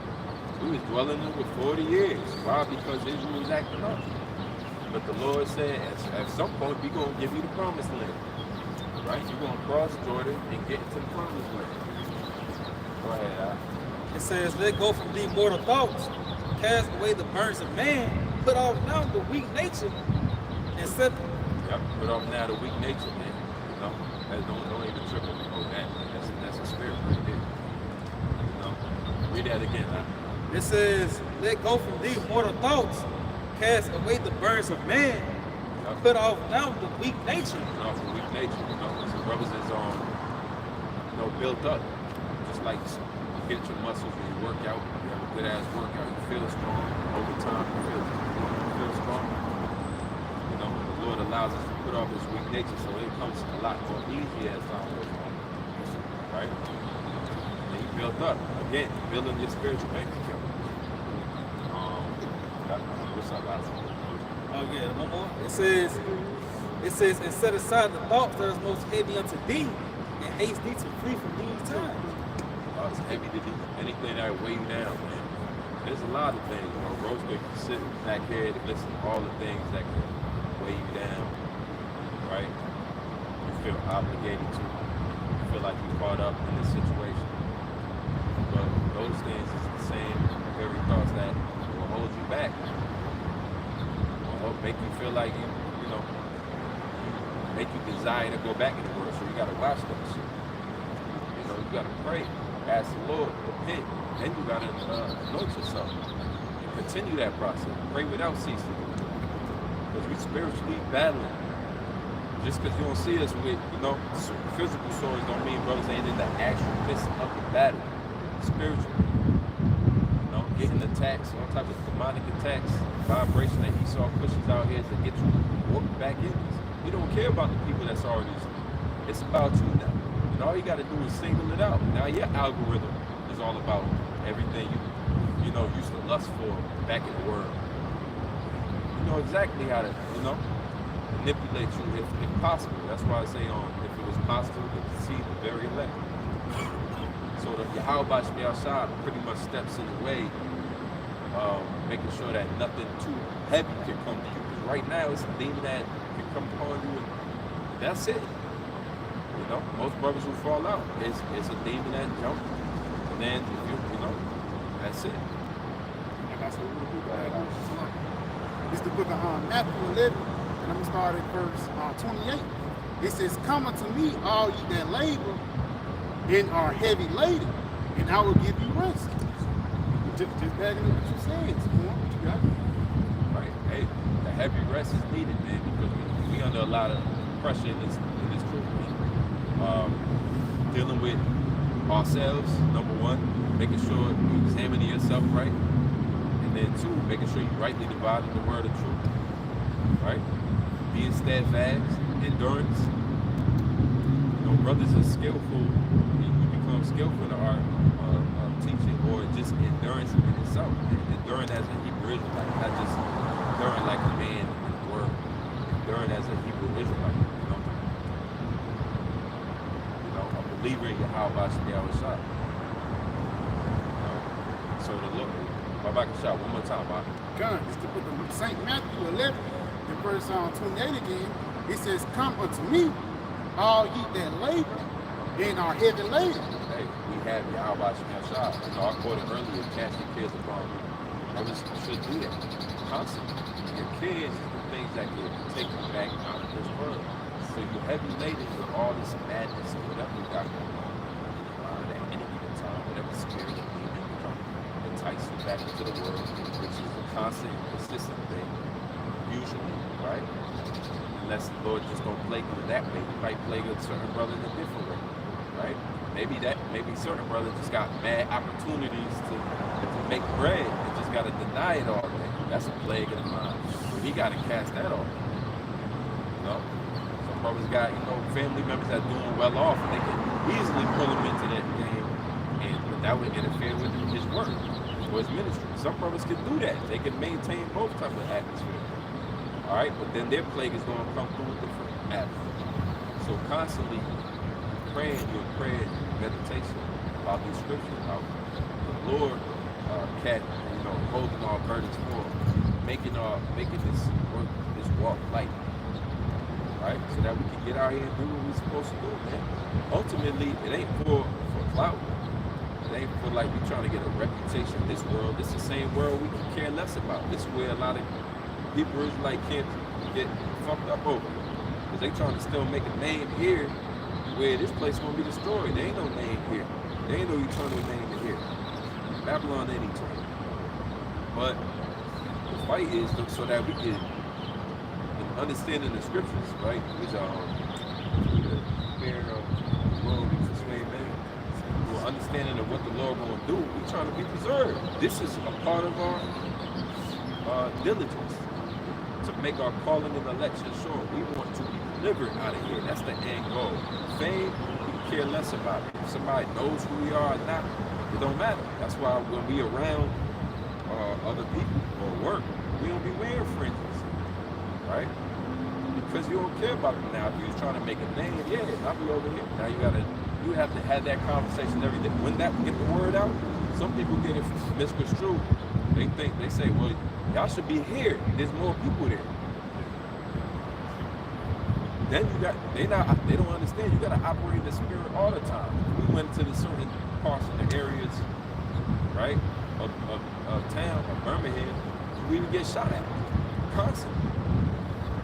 So we learn to walk in the spirit so that we can get to the end goal. This is what discipline is. This is what being wise as a serpent, harmless as, this is what wisdom is. Yeah, discretion. Whereas if you're trying to be on some pride shit, then you're going to do all of that stuff. You're going to try to live chaotic, on the edge, so to speak. This is already enough. The Lord said, you set up your two sticks, right? And the two sticks and the tribes join together, the northern and southern kingdom. And you go out and you prophesy, man. Was it on Mount Seir? How's that go? Yeah, prophesy against Mount Seir. You prophesy, man. The prophets of old, came to prophesy against many countries, many great countries, pestilence and war, right? So we prophesy according to the scriptures. We ain't even got to go into our own ideas, because that's where you start tapping into mortal thoughts again. That's where all the mortal thoughts be at, in your own head. It's your fault. It's your fault. You need it to yourself. You know what I'm saying? I got something to back you up. This is the book of Romans 8:4, just to back up what Squan said. It says, the righteous of the law might be filled in us who walk not after the flesh, but after the spirit. Right. And just like the Squan was just saying, things that basically trying to tug you back in the world. Because just put a bad analogy about that Clark Kent spirit, you really got to be in the spirit constantly, man. Because as soon as you're out of the spirit, that's the best time for you to get attacked, Like I said, them tugs, them hooks, them strings are trying to bring you back into the world. It says, continuing on, for they that are after the flesh do mind the things of the flesh, but they that are after the spirit, the things of the spirit. You know, and that's why Yahweh Shai keep us in the certain spirit, keep us in a certain light. Basically not dwelling in the world, or basically even flaming those different things. As soon as you flirt with it, that basically means you want it ultimately. You know? John Brooks, I did from my head, like fear checks you. yeah. They cause you to examine yourself. When you don't got fear, man, you all over the fucking place. You crossing lines, you're tempting the Lord, you know what I'm saying? And that's what you see a lot of Israelites doing this, doing that, because they really don't feel the Lord, man. Because when you feel the Lord, hey, it calls you to draw back. You more conservative. Like, damn, am I doing too much now? Let me just sit back, all right? Let me depart from this. Let me not get myself up into this appetite that I desire back in the world. That's what's drawing me back into the world, man. You know, so it's all about examination. So if I can get this real quick, 2 Corinthians 13 and verse 5, examine yourselves whether you be in the faith. It says, prove your own selves. Know you not your own selves. Now that Yahweh HaMashiach is in you, and second, you reprobate. So first and foremost, you gotta know your own self. You gotta know your own weakness, man. You gotta know what Satan is gonna tempt you with. And you gotta take heed, you gotta check that shit. You gotta work on it, you know, through the Holy Spirit. Hey, like the brother said, prayer. how can you be a king one day if you don't even know who you are? And endurance, it's a stress test that Lord put us through. Just like you put the jewelry. You never bought a chain without actually testing it. You wouldn't spend a lot of money on something if you actually didn't test it out. You don't try a car unless you test it out. And if it don't pass the test, you send it back.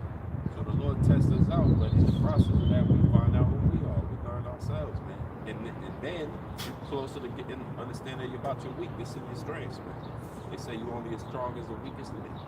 Guess what? Wherever you're weak at, that's the easiest point of access for the enemy. Just like in the tower. The reason why this Lord's name is a strong tower is because a strong tower is one high towers. It was called a citadel back then. And what you would do is, if whoever was up in the tower was that was the safest place to be in all the town. Because once the walls get infiltrated, the whole town gets slaughtered, just like in 70 AD. So you had to be up in the tower. Now it takes days to try to take down the tower because it was fortified. So hey man, the Lord wants you to be fortified. We are fortified in His name. You know, you could believe that, but you also gotta be mindful that you basically flawed. You know, every form of fashion, we flawed. We worms. So you know, we in need of deliverance. We in need of forgiveness, constant mercy. Only a flawed creation is constantly seeking for mercy and forgiveness. You know, that show you once you can deal with your weaknesses, now you can prevent yourself from actually getting attacked more. Fortify that area, pray on that, right? Or just refrain from doing them things like the brother just mentioned. Refrain from doing them things that bring you down every time. And that take a lot of digging, but the truth going to expose everything. This is why it's light. It's just going to expose it. The longer you're involved with it, the more you're going to see. It's just going to be up for exposure. Put anything in the room and then hit the light on, you're going to see everything. So that's how Yahweh shall see you. You don't look at the outside of man. But in this world, you could be whoever you want to be. See, because everybody's fucking a fraud and a facade and a phony. Everybody wears a mask on his face. Be whoever you want to be, his characters and shit, right?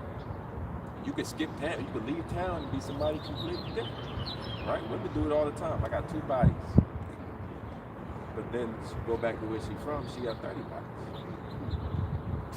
And so, what you got to do? You got to be able to not sell out with this bullshit, but understand that the Most High going to see you from the inside. You're going to look at the inward thing. Now you're dealing with the soul. Now you got soul search. That's a term for real. Soul search. You sit your ass down and soul search somewhere.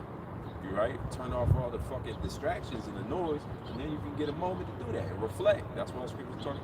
Reflect it. Because you want to know what the hell is wrong with you exactly. You want to be able to determine it before the enemy gets you with that. He don't want you to know. He damn sure don't want you to know. That's what bread and circuses do. Man, what was I going to do today? I don't know. Next thing you know, you flipping sometimes I open my phone and I knew I wanted to open it for something, but here I go on just fucking around and shit, and then I catch myself, oh, I wanted to see the weather. You know, it's so much damn shit that catches you off, man. You ain't supposed to have that many moments where you don't even know where you at and shit. But this is what it's like waking up out of sleep. So it's a process. Some of the guys jump into it in that Superman role and shit. You know, we up. Wait, Israel. Bro, you just got up. First of all, when you first get up, man, you still fucked up. It take about how long, man? Sometimes it take an hour, really, a half hour. You know, you got brush your teeth, you still looking in the mirror like this, right? And even when you thought you good, you get outside, then the light hit, and then it's right, and you still forget, yeah. And even when you up, how sharp are you? You still ain't sharp. Because Esau done had, you know, they had us in captivity the whole time. Don't you know they beat this truth out of, they beat it out of us? They beat it out of us, man. Gab, all the tribes. So, yo, it's a process, man. You gotta be slow to it. That's why the script says slow to anger, slow to speak, quick to listen. And it's a process. You gotta get fed this over and over. This is your spiritual diet. You gotta eat it every day consistently. You like David Goggins. You know, y'all know who that is? David Goggins. That ball dude, he be working on push-ups and all that. He be like, go home. He's just like on a motivational dude, big ball. He's like a Navy SEAL, Jake, you know. But you basically on it like that, you know. Every day you on it consistently with that, you know, pushing out that wicked ass vibration that was on, that had you like. I got one for you. Ephesians 4 and verse 22. It says that ye put off concerning the former conversation the old man, which is corrupt according to the deceitful lust. Putting off that old conversation, the former conversation, that old man. Everything that you identified with before you came into this truth, you can consider that the old man. Now, when you come in, you be wanting to distance yourself from everybody or tell everybody it's one or the other. And then you realize that, you know, you gotta take it slow. And that's really faith right there. When you know how to take it slow, you can master all the life is taking it slow, one day at a time. You're not trying to rush the situation, right? That's what people do when they get in a when they not feeling comfortable with, you know what I'm saying? When they're in an uncomfortable situation, they start panicking and they trying to find a quick solution, but they ain't the, you know? There's only real one solution. Just every day, person the righteous acts. Every day, taking one step at a time. You know, you examine yourself again. And the Lord give you another day to examine yourself. You're going over the word. You're going to the you come out. You know, there's no rushing to it. Now, hastening in the day. That's what we do. That's a part of our calling. But it ain't like we.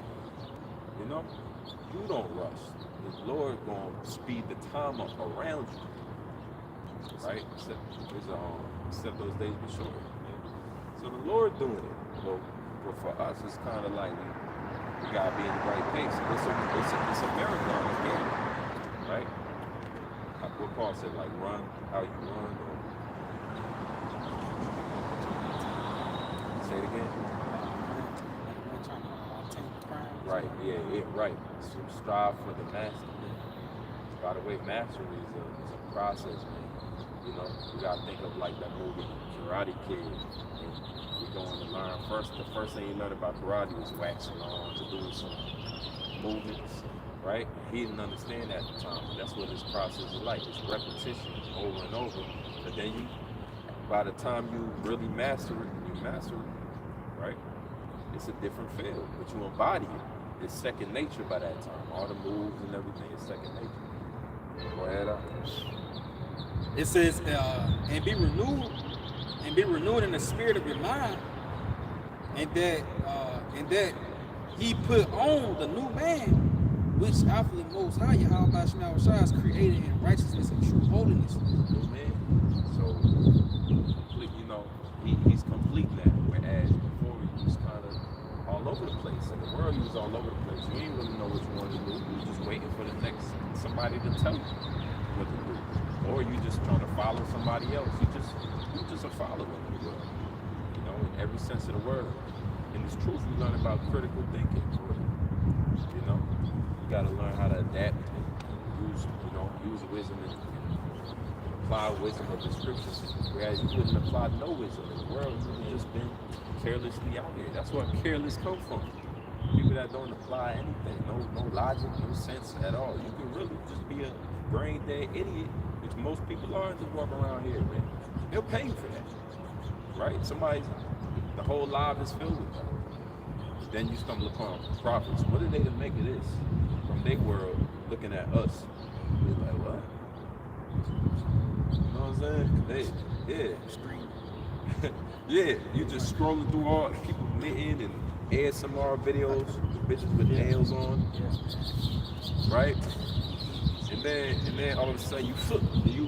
We going into Job, bringing the judgment upon Babylon. Yo, that scared the shit out of somebody. That's what's supposed to. That's a part of being. That's what we went through. Now imagine what we went through. Hey, we all got scared shitless, man. That's what we still scared to this day, man. Every one of these brothers. That's why you make it out here. Oh, it's millions of excuses you can find, man, to not make it out. It's Babylon to give you something. A news alert or some shit. It's too cold weather. But you know why you out here? Because brothers is out here because we fear the Lord. And that goes from the east to the west, all over the world, man. And then when we not out here, brothers is meditating and thinking about being out here. We thinking about what we spoke about out here. And we thinking about what even might come out next. Or you thinking about how the Lord's going to enhance you to learn more. Everything revolves around this truth. And we love it, so we really wouldn't have it no other way.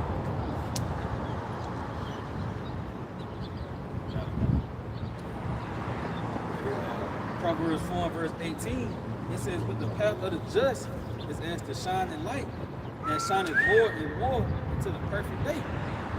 So the path of the just, like a shining light. And Brother read earlier about rising, waking up. That word arise, that goes into like light, because the sun rises. You know, and they stop getting dark in the shades and the dawn or whatnot, the dusk comes in. And this is what happens when you come into this truth. You begin to shine. You actually learn how to shine bright. You know, you learn how to not dim your light. You know, and for the most part, you don't. I ain't saying we go out here everywhere we go, you know, teaching what we teaching now, because there's a time and a place. That's also light. Wisdom is light.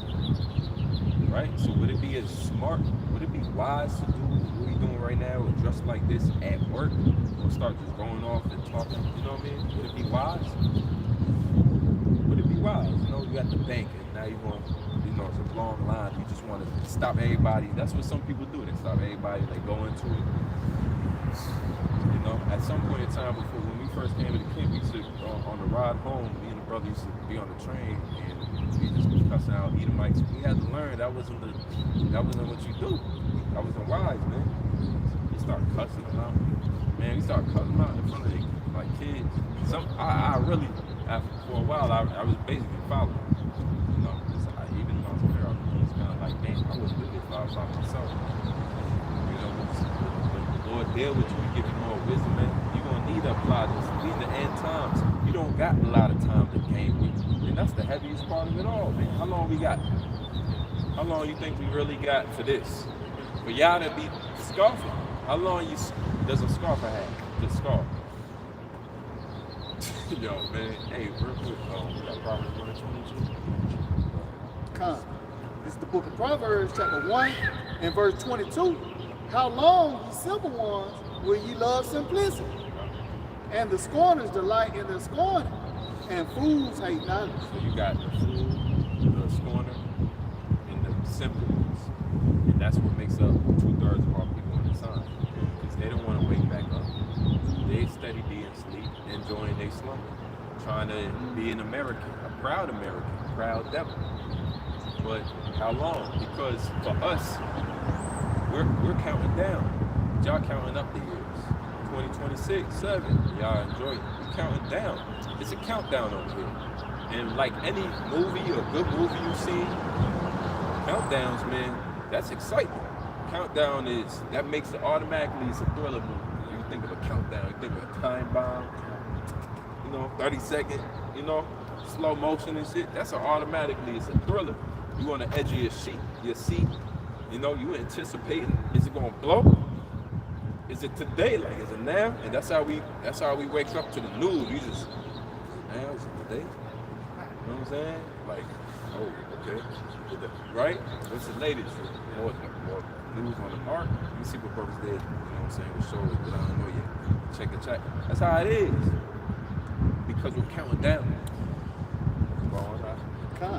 It says, turn you at my reproof. Behold, I will pour out my spirit unto you. Brother, look at the word scoff. Turning at the Lord's reproof. That's only for the wise.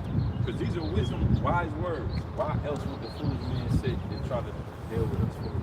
Why would the foolish man care? Do you understand why they don't care? Do you really understand why they walk by? Do you get it yet? Do you get why you hate what we bringing out? Do you understand?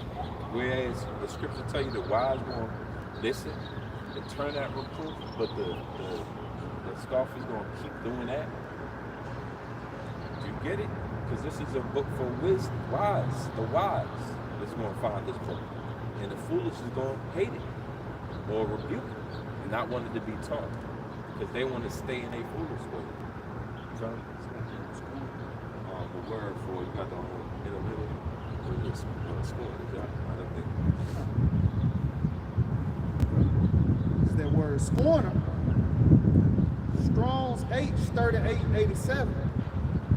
It says, loose, to scorn, make mouths at, talk arrogantly, to boast, to scorn, to mock, deride, to interpreter, ambassador, to be inflated, scoff, act as a scorner, show oneself as a mocker.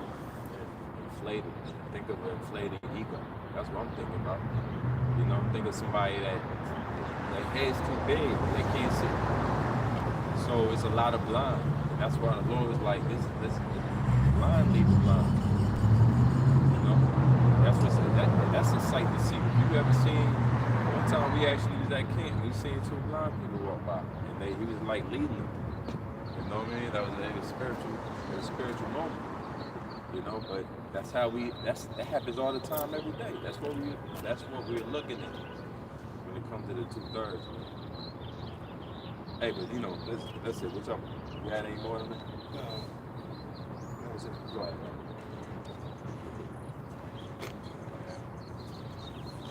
I got something real quick. I got going back into that scorn. Another word for scorn is open dislike. When being disrespect or mockery often mixed with indignation. Yeah, that's a part of prophecy. Open dislike amongst the true men, which the scripture says that the truth shall be evil spoken of. You got these people trying to back up this boba head, this inflated ego, Alazar trying to dig them up. And when you return, if it was great millstone, they try to bury us 12 feet deep. Covers over seething, man, which shows you the hypocrisy of Israel. The fact that the majority of these people out here are in that Barabbas spirit, because they really hate the truth. But the scripture, they hate him, they rebuke him in the gate. They avoid him, they speak of righteousness. You know what I'm saying? Because the Lord is all about correction. He's all about speaking the truth, and the truth hurts. And Jacob growing up in Babylon the Great, they've been told they can do what the fuck they want to do. And that's what we see amongst the majority of the Israelites. They want to do what the hell they want to do. They don't want to submit unto the ordinance of Yahweh Shemashai. No, I don't like how y'all worship the Lord, so I'm going to choose this group up here because I like how they do it. You know what I'm saying? That's a major offense inside the Most High so much, but you Israelites out there are going to get the worst penalty. You're going to get the worst judgment, man, because you heard the truth. So if you niggas out there, man, who are siding with Sakari or IUIC, hey man, just stay the hell over there because by now you heard the rebuke. You heard the great millstone. You know what I'm saying? So now the scripture say, well, you have no clue for your sins. Because you heard them.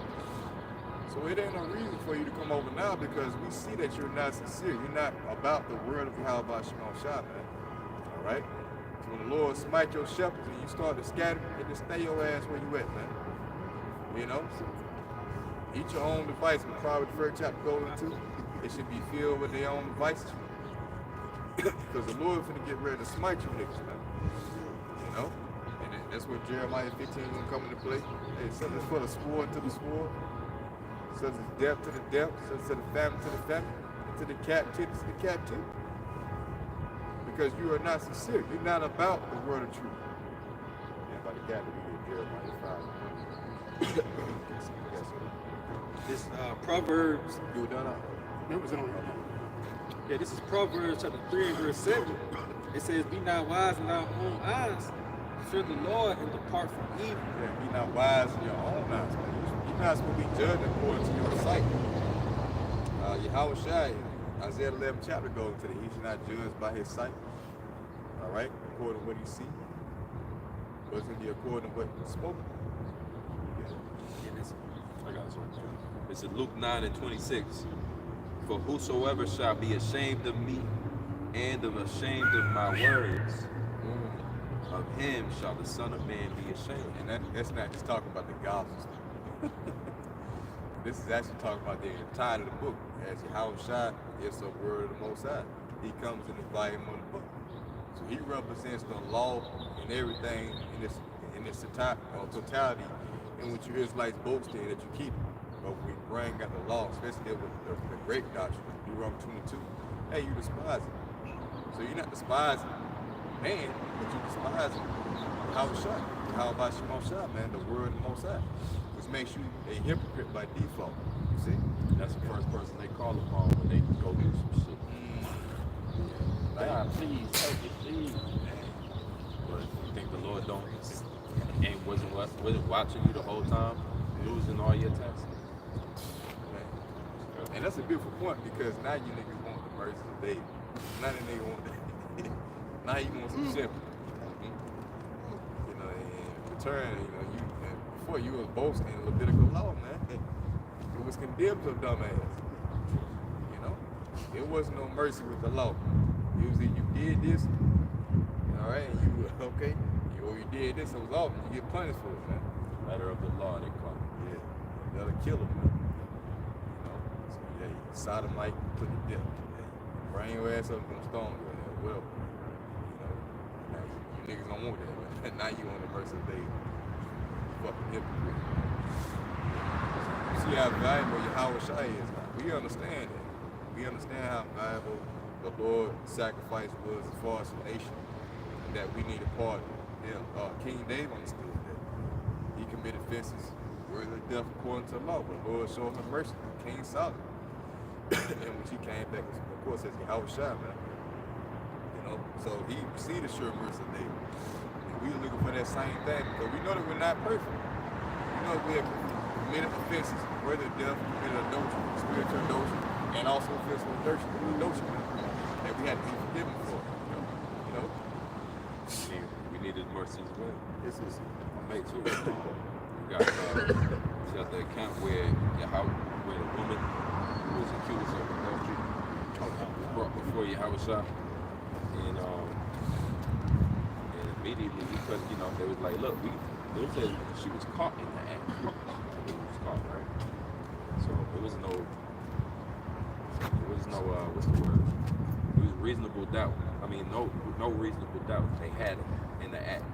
So at that point in time, if you just keep the law, you're supposed to stone him up. Shah just did it right in the sand, like telling him what he was doing. So he basically sent all of them back packing, and then turned around and told the woman, ask her like, do you believe? Right. And what he would tell people after that is go and sin no more. So he was keeping the law. He was in accordance with the law, but he also understood there's hypocrites who is going to use the law against average people, and they themselves ain't. So this word, it show you that the Most High is not mocked. law, you might want to claim that you keep it. You want to be like telling everybody, you know, how they gotta keep it. But you're not gonna be able to keep it perfect. It's gonna triple you up. So simply, Yahushua got all them people about it there, and then told her, look, don't, you know, sin no more. Which showed mercy, man. Yahushua showed abundant mercy, something which a lot of people will go into the law all the time, but they never do. Weightier matters of the law. Mercy, judgment. And they get the law wrong too. Like great, that's where that whole situation came from. Anybody who can respect the truth for what it is, they ain't got no emotional ties to the society still, especially when it deal with females, you understand great as broken down in the law. And it's not an issue. It's not an issue. It don't make somebody want to do something that they ain't already got the mindset to do in the first place. Like the Lord, you right? And then it shows you a clause in there where where you would be put to death if she was with somebody, and then it show you a clause in there where you gotta marry her. Either way, no adultery gets committed. Y'all become a couple, and y'all go ahead and have a life together. Instead of just making a whore, which you do in Babylon, right? Now the father, right? Pay a dowry, everything was done civilized. And they say they want you to believe that the act is so uncivilized that it can't. No, the act is performed because a man, you know what I'm saying? Basically, men get impulse. You see a woman naturally. You know, same thing that make you want to get her number. It's the same thing that make you want to, you know, do that. Impulse. And then the law states that you can't make her a whore, so you have to marry her. Your impulse is to get you a wife. That might be a little. That's over the head for thousands of people. But amongst Israel, a natural instinct that the Most High gave you to get you a wife in this way.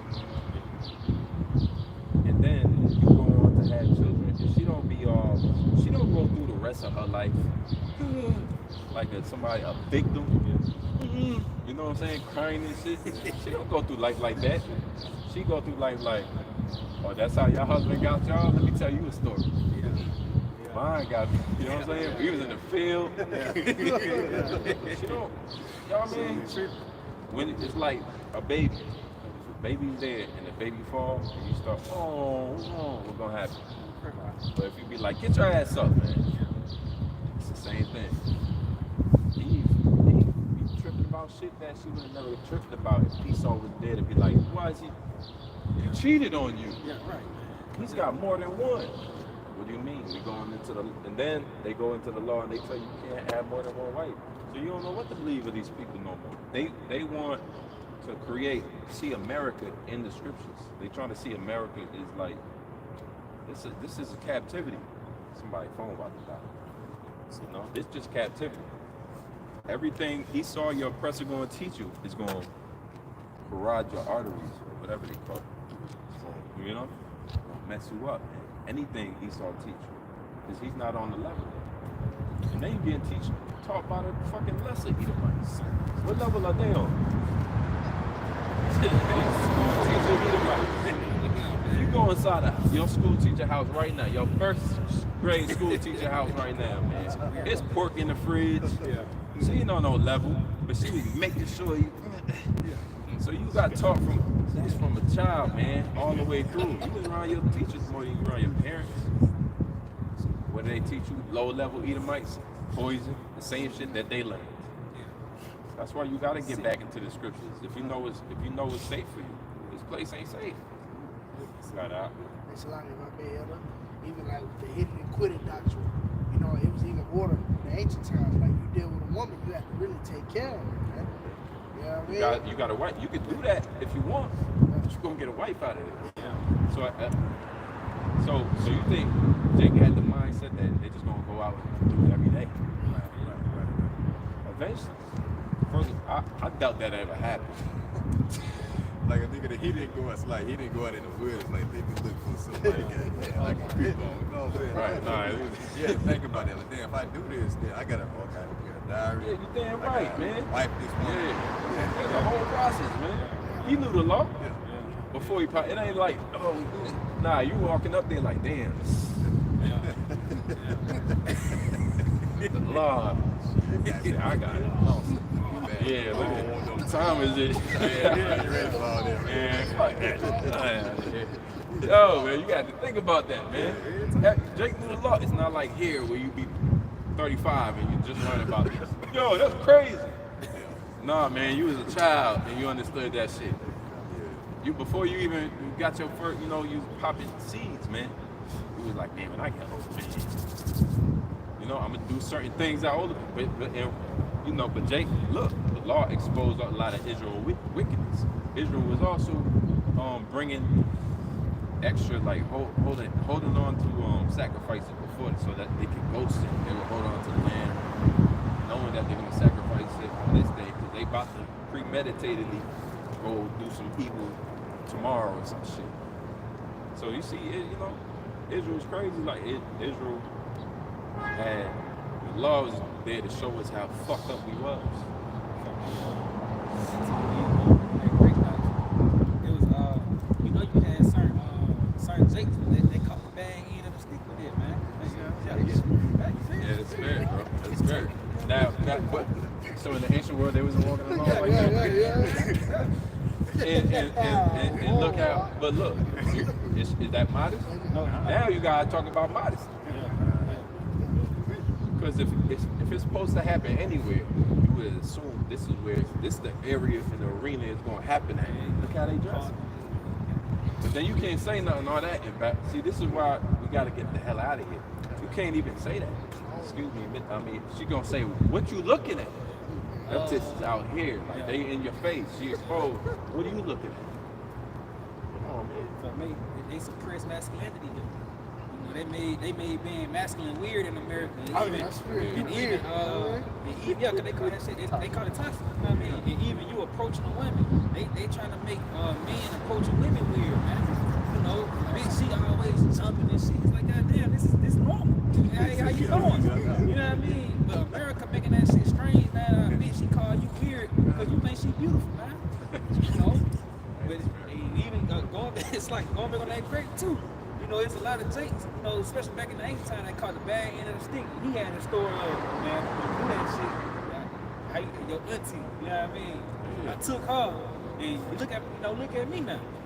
Yep. Because a woman, she's supposed to fang your bones, man. She's supposed to strengthen you. You know, but hey, also you can catch a woman that'll put you in hell too, man. You know, embarrass you. You know, it speaks about that in Ecclesiastes, the 25th chapter. Your women, she'll bring, well, your daughter will bring shame to your family. But that shit come from the mother, man. Scripture tell you that it's the mother. Daughter, if you want to know the Proverbs, you want to learn Proverbs, learn mother the is, Proverbs. so the daughter. And it just wasn't, you know, you see that mainly here in America, man. And also, you know, you see Israel without the laws, and you see, you know, how fucked up and how far from grace we really fell. How was that city become condemned? That golden city condemned? I got one for you too. I made this Isaiah 5:20. It says, "Woe to them that call evil good and good evil, and put darkness for light and light for darkness, and put bitter for sweet and sweet for Yeah, bitter." you can't walk up and have a conversation with a woman or a stranger because that's hate on them. So you're supposed to go do it on a date. Yeah. Gotta inbox this bitch, man. And she mad talking, you get her in public, she ain't got a word to say. Yeah. You don't know what, hey man, everything is backwards because of Esau. Blame Esau. That's what the apostles used to tell us all the time. Blame Esau for everything. Apostle Hall used to say, if I wake up and stub my toe, man, I'm gonna blame Esau. You gotta inherit. We inherit. That's a blessing though, because we inherited a better way to explain what the fuck going on. Instead of thinking that, man, the world's just evil. People just wanna, you know, if somebody fucking go to the top of this building and jump off, we gonna be like, we gonna know where that where that thought came from. Yup. Probably yup. Being in Babylon. Hell yeah. That makes sense. And niggas just, but in the world, you're like, no. But you know, women screaming. Turn. Yo, you got your kids sheltering them. Don't look. What's gonna happen when these Americans families and your dad look? When are they dad gonna come in? This is how bad this times is, man. You're right. The script said, you know, about basically the words. It shall be not like the time before. Was that Daniel? Yeah, never like a time from before. What's gonna happen when your dad's losing? He just walk inside with the fucking 45 right there and blow his head off in front of all you, in front of all child, moms. He said, I'm sorry. Yeah, I just can't do no more. The reality of the situation, it's gonna get drastic, y'all. Okay. This Daniel 12:1, and at that time shall Michael stand up, the great prince was standing for the children of thy people, and there should be a time of trouble, such as never was since there was a nation, even to that same time. And at that time, thy people shall be delivered, every one that should be found written in the book. Hey, the Lord couldn't just deliver. See, this is where Christianity, they do you wrong. The Lord ain't just, they do you so wrong. The Lord ain't gonna just come back and deliver you in a peaceful moment, right? You was just on your way to work, and oh look, and rapture, you know what I'm saying? No, the Lord gonna bring every dramatic situation to Babylon first. You're gonna have to experience that. And then you're gonna have to believe in the midst of that. And then you're gonna deliver us. So a lot of these scenarios we rehearsing or we going over, it's not because we watch a lot of movies. It's because the scriptures really illustrate and demonstrate how severe these times are gonna be. Jacob's trouble. And how the love of many is waxing cold, insurrections upon people that fear the Lord. Man shall not go into other people's homes. Invading one another. Yup. Black bread. Famine. A famine, bro. Imagine a real life famine. What these people gonna do, bro? That man really gonna jump off the hill. Because the scriptures tell you, what is that, Lamentations? Somebody call that? I got some right. What you want? Lamentations 4:9? Yes. It says, Lamentations 4:9, they that be slain by the sword are better than they that be slain with hunger, for these pine away, stricken through for the wants of the fruits of the field. Yeah, and they take, man.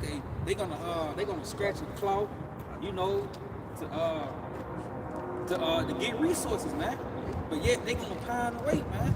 You know, and the scriptures tell you it's better for you to die by the sword, get shot, stabbed, you know, murdered, than to die by the famine, because that's a drawn out process, man. Your body breaking down, you feeling these aching pains, headaches, you know, you grow weak to where you can't move. You know, it was the story of the woman, her pugs ate her face off and shit. You know, it was a story about a child getting eaten up by rats while he was still alive. You know, but yet, hey, these are things that should take place. And when you piling away and all week, you ain't gonna have the energy to fight these things off. That's why it's better to die by the sword than to die by the famine, man. You know, it go on to say, it says, the hands of the pitiful women have signed their own children. And they even shows you that these times is gonna affect women the most, man. Because you're gonna develop a spirit where you cooking your baby, man. You know, because son goes in the bowl to cook. You see? And it says that they're signed their own children, they were their meat in the destruction of the daughters of my people. You see? And that famine is gonna, you know, the famine gonna be a door opener for a lot of evils. Even cannibalism, man. You know, imagine a nigga running you down, not to rob you, not because you're out, because you're trying to eat, man. You know, and you see you got a little one, you know. So you trying to separate, like the animal king, they trying to separate the parents from the baby. You know, and It's gonna be clicks. yeah. Click up. Yep. Yeah, that's why these militia, the Lord ain't have militia groups formed for no reason, man. You know, it's a set moment in time when these things is going to be dispersed, and it's all going to contribute to evils. We had a movie called Blindness. I think it's 2012 or something. And in the movie Blindness, everybody became blind at the same time. And the first thing that happened amongst them as a group is women became commodity.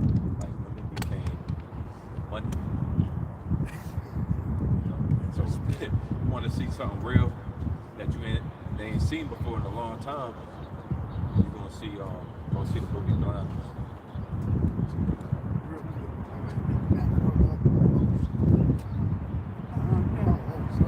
In Deuteronomy 8 and 3, it says that he humbled thee and suffered thee to hunger and fed thee with manna which thou knewest not, neither did thy fathers know, that he might make thee know that man doeth not live by bread only, but by every word that proceedeth out of the mouth of the Lord do man live. And if I may, that's the thing.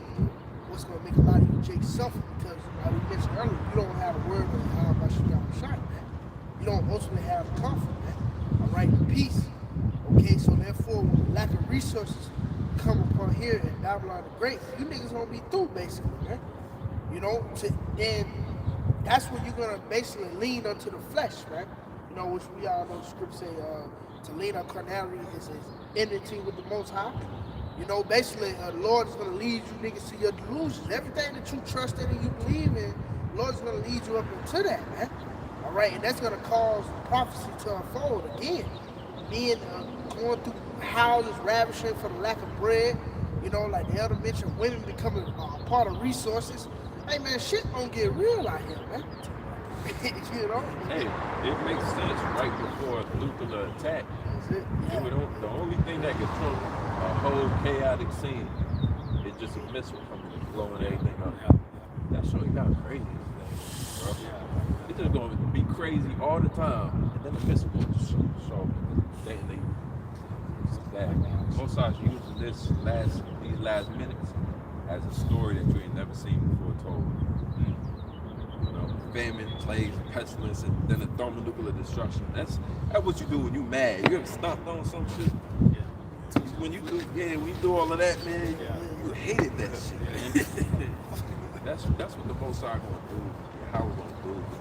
America just gonna spin it and then send the sun in there, boom, zapping. Chariots got lasers, man. What the scripture say about the laser and Ezra? You know what I'm talking about the chariot shooting the laser. Is it 13? Y'all brother know what I'm talking about?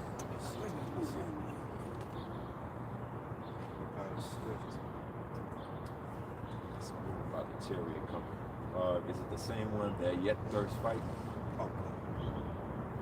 Brothers looked at it, Yet Thirst Fight. So the Heavenly Father Yahweh gonna make his son return while he's sending all kinds of plagues upon America. And his son's gonna return in these chariots to be with the elect, but also they're gonna be used to attack America. So they're gonna be attacking, all around while calamity is happening. All the time Esau thinking he gonna win finally because he got his new ruler, he got everybody at microchip. But then the sky's gonna crack with these chariots to add to the confusion, the mass confusion going on with society collapsing. Societies don't collapse nicely, man. You do your study on Rome, it rains and pours. People die, invasions, people barbarians, people's heads was getting cracked open. They even, these whistleblowers, they come up with some information. And the guy was saying how, just in 72 hours, it's I guess the grid's going down, how millions of people can die. Oh, yeah. Just in 72 hours. That's when it begins. I know they say in 9 months. The old term, that's even better. It's probably more like that. Because a lot of them say 9 months, 90% is going to die in the end of people. But food, water, resources, you cut that off, it's lights out, man. It's you might think about going in somebody's house. The Lord might show you this bird comes through and they just follow you. They lead you to a whole, a room full of a storehouse, man. Hey, how about you be a shotgun show a miracle? Again, we have to be ready for that. I'll be ready for it. An apparition just come and come. You know what I'm saying? Come, let's go. You ready? An angel. What's that apparition? Really an angel. Let's go. Food, safety. We in the times, brother from St. Jersey gave an analogy. Said, you know, you at home and you just hear this aggressive knocking at the door. And you come to the door. It's just this guy. He get to talking all fast, everything you need. You drop a bag at your feet. When you look up, he gone. You know what I mean? Like miracle. You just going into like the scene gonna get crazy. Then you gonna have men going having spiritual power, man. You know, turning into visible. You know, in your house doing things like that, man. So how much more for here in America where the scene is gonna be intense? You gonna spiritual power makes sense. You know, you got robots doing karate. Right. You know, you got humanoid robots. Right. Esau creating all that. That's why the Lord said that he gonna lift up a standard. It makes sense for the Lord to lift up a standard. You got shit like that. And that shit coming to your front door. It come to your front door, you know? And like you was going into, Esau know our algorithms, man. He know we in the truth, man. You know, put up videos, you know what we watching. So he designing a robot for you, man. Yeah, he watching right now. Yep. I got the AI robot watching. Right. Well, he gonna shut down bank accounts, you know. I'm just gonna have all type of serious situations going on. They're not gonna be there. You heard that? Yeah. Like the demons preaching, right? Hey, we in that time, man. We in the time where all like apparitions too. The tree, only I say the tree that goes, the apparition. Yeah. Like I was in the tree. Even the Lord said He's gonna bring the same things He did on Egypt. It's just like in the time of Egypt, we gonna pass over us, man. The Spirit will be a part of that number. Yeah, because it said the children of Israel had light when they with them. While the rest of Egypt was in darkness, man. You know, and Wisdom of Solomon, the 17th chapter goes into the things that was taking place in that darkness. So it was monstrous apparitions, you know, that was coming out there. It says that in the ever bottomless hell, you know, so you're gonna see those words like that. It might be a nigga with a tail, the horns, and a trifle, because that's what you scared of, man. You scared of the devil, you know, the Lord gonna let the devil come. That's the thing. You can be sitting next to a nigga, you know, who is not in the truth. He can see but exactly what you explaining. His word feel, but you like, nigga tripping. You know that kid. You know what I'm saying? But he actually seeing that shit, but you can't see it. You know, he gonna sit there. He gonna faint the feel, man. Lord be doing shit like that. He ain't gonna allow those apparitions to play the minds of your live like that. I know it was a TV show a long time. No, I think it was a movie called The Sixth Sense. I don't know if you guys ever heard of it. And it was another called 13 Ghosts. You know, that's a pretty good one. And then an apparition like that coming to attack you. You couldn't even see it. You had to have those, like some people they had to have glasses. They had to lock them in the wall or some shit like that. They put the light on them. It's the only one you could really see them. But you couldn't even see them. They used to come around and attack people and everything. Like just 13 Ghosts. You had those movies like Honey House, when you come on Discovery Channel and shit.